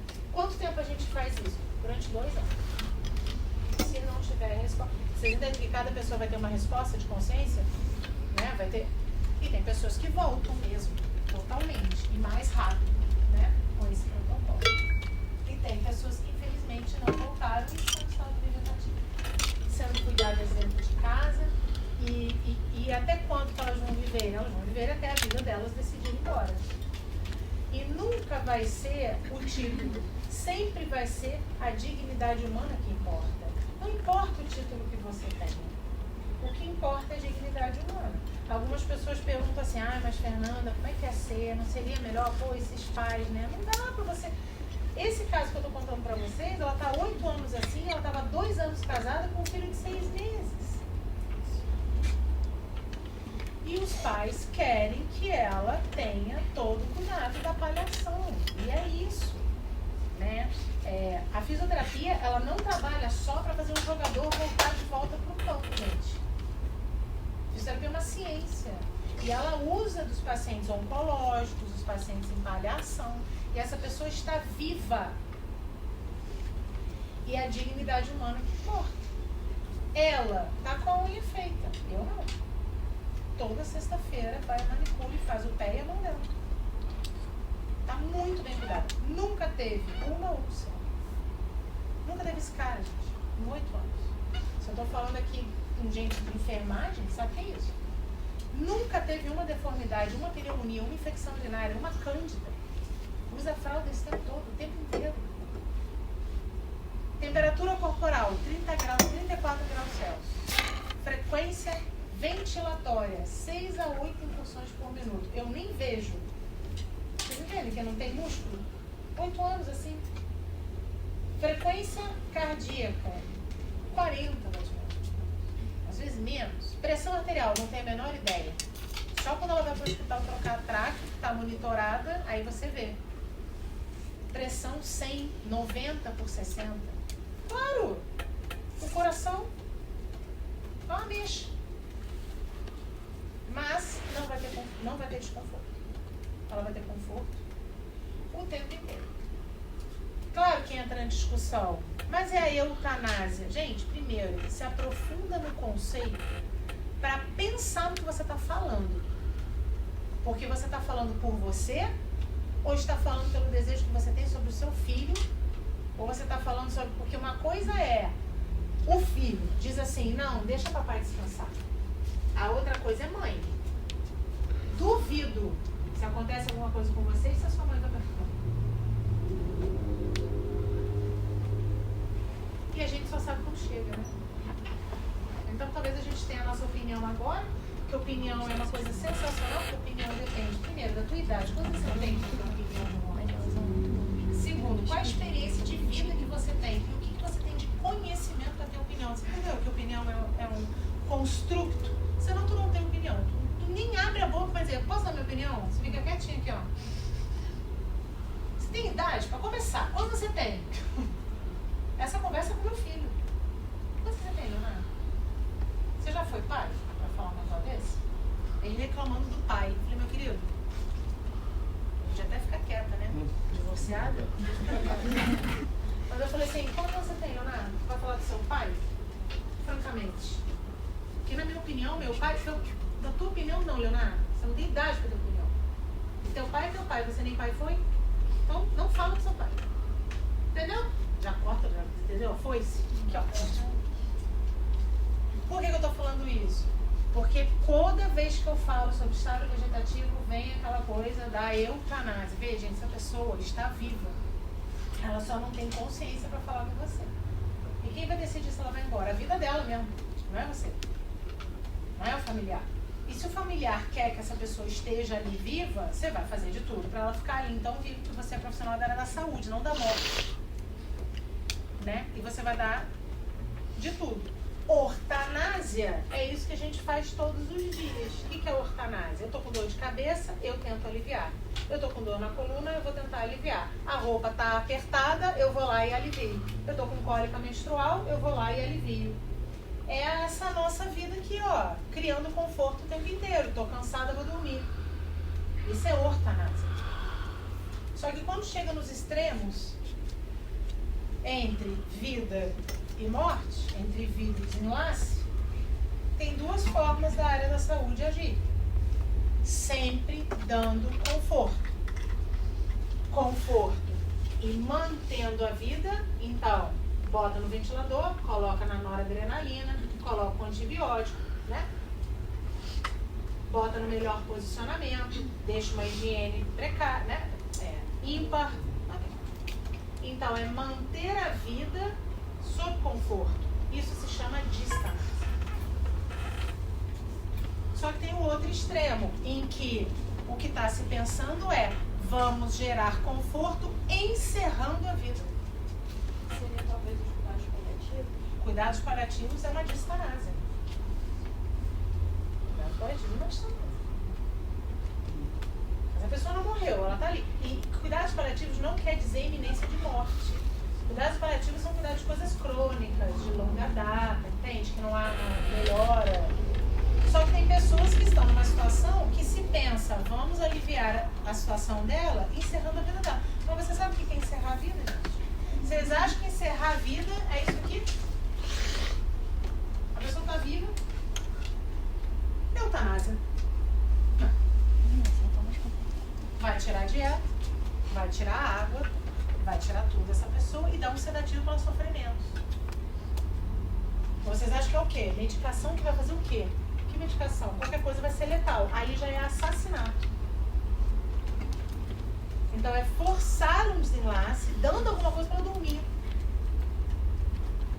Não é desliga. Desliga os aparelhos. Desligar aparelho, gente, é sede, fome, dor. Entende? Então assim, mas então, às vezes a gente dá nossas opiniões pelo que a gente pensa da gente. Tipo, meu ex-marido, sabe quanto que ele sabe, né? Que há anos eu faço esse tipo de coisa. Nossa, aconteceu um troço comigo desse, Fernanda, pelo amor de Deus, não me deixa aqui. Então, muitas vezes a gente responde isso pela nossa opinião sobre nós mesmos, que a gente quer com a gente, né? E não com o ente querido seu, pô. E o ente querido dos outros? Você vai se meter? Então, se você está sendo contratado para, você vai... Entende? Isso é muito bom. E essa pessoa está viva, assim, ela não desenlaçou, não. Ela está ali. Claro, de uma forma diferente, tem relação a isso. Mas tem um filme que aborda mais ou menos isso, né? Ele quer aparelho, a família não quer deixar, como era antes de você. Você entende? Dramaturgia? O cara tá lá, sente dor e tal, mal, quer eutanásia, a família não quer deixar, porque... Claro, é muito comum assim, as pessoas pensarem. Porque ele virou cadeirante. Ele tá consciente da Vou comer antes de você, porque ele virou cadeirante. Se fosse acidente, ele virou cadeirante. Porque cada país vai ter um raciocínio sobre isso, né? Então o Brasil tem um raciocínio que não é assim tão fácil. Não, o Brasil é raciocínio demais. Até porque quem está lá fora é brasileiro. Se você vira uma coisa sensacional lá fora, aposta 90% desse pessoal é brasileiro. Então o Brasil está anos-luz na frente de muita coisa. O grande problema do brasileiro se chama caráter, disciplina, educação. Agora sobre ser homo sapiens sapiens, então, é um excelente. O brasileiro tem uma chance tão grande de ser tanta coisa, mas aí vem caráter, disciplina, educação, né?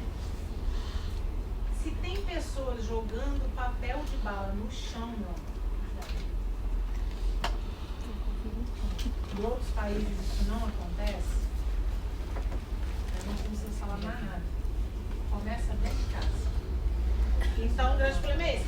Porém, o Brasil pensa muito, né? A gente tem o CEP, que é o Comitê de Ética de Pesquisa, essas coisas todas. Eu vou ver se eu consigo o laboratório para a semana que vem. A gente vai para o laboratório de habilidades, eu vou ver se eu consigo. Depois a gente vem para cá, tá? Para eu mostrar o manejo.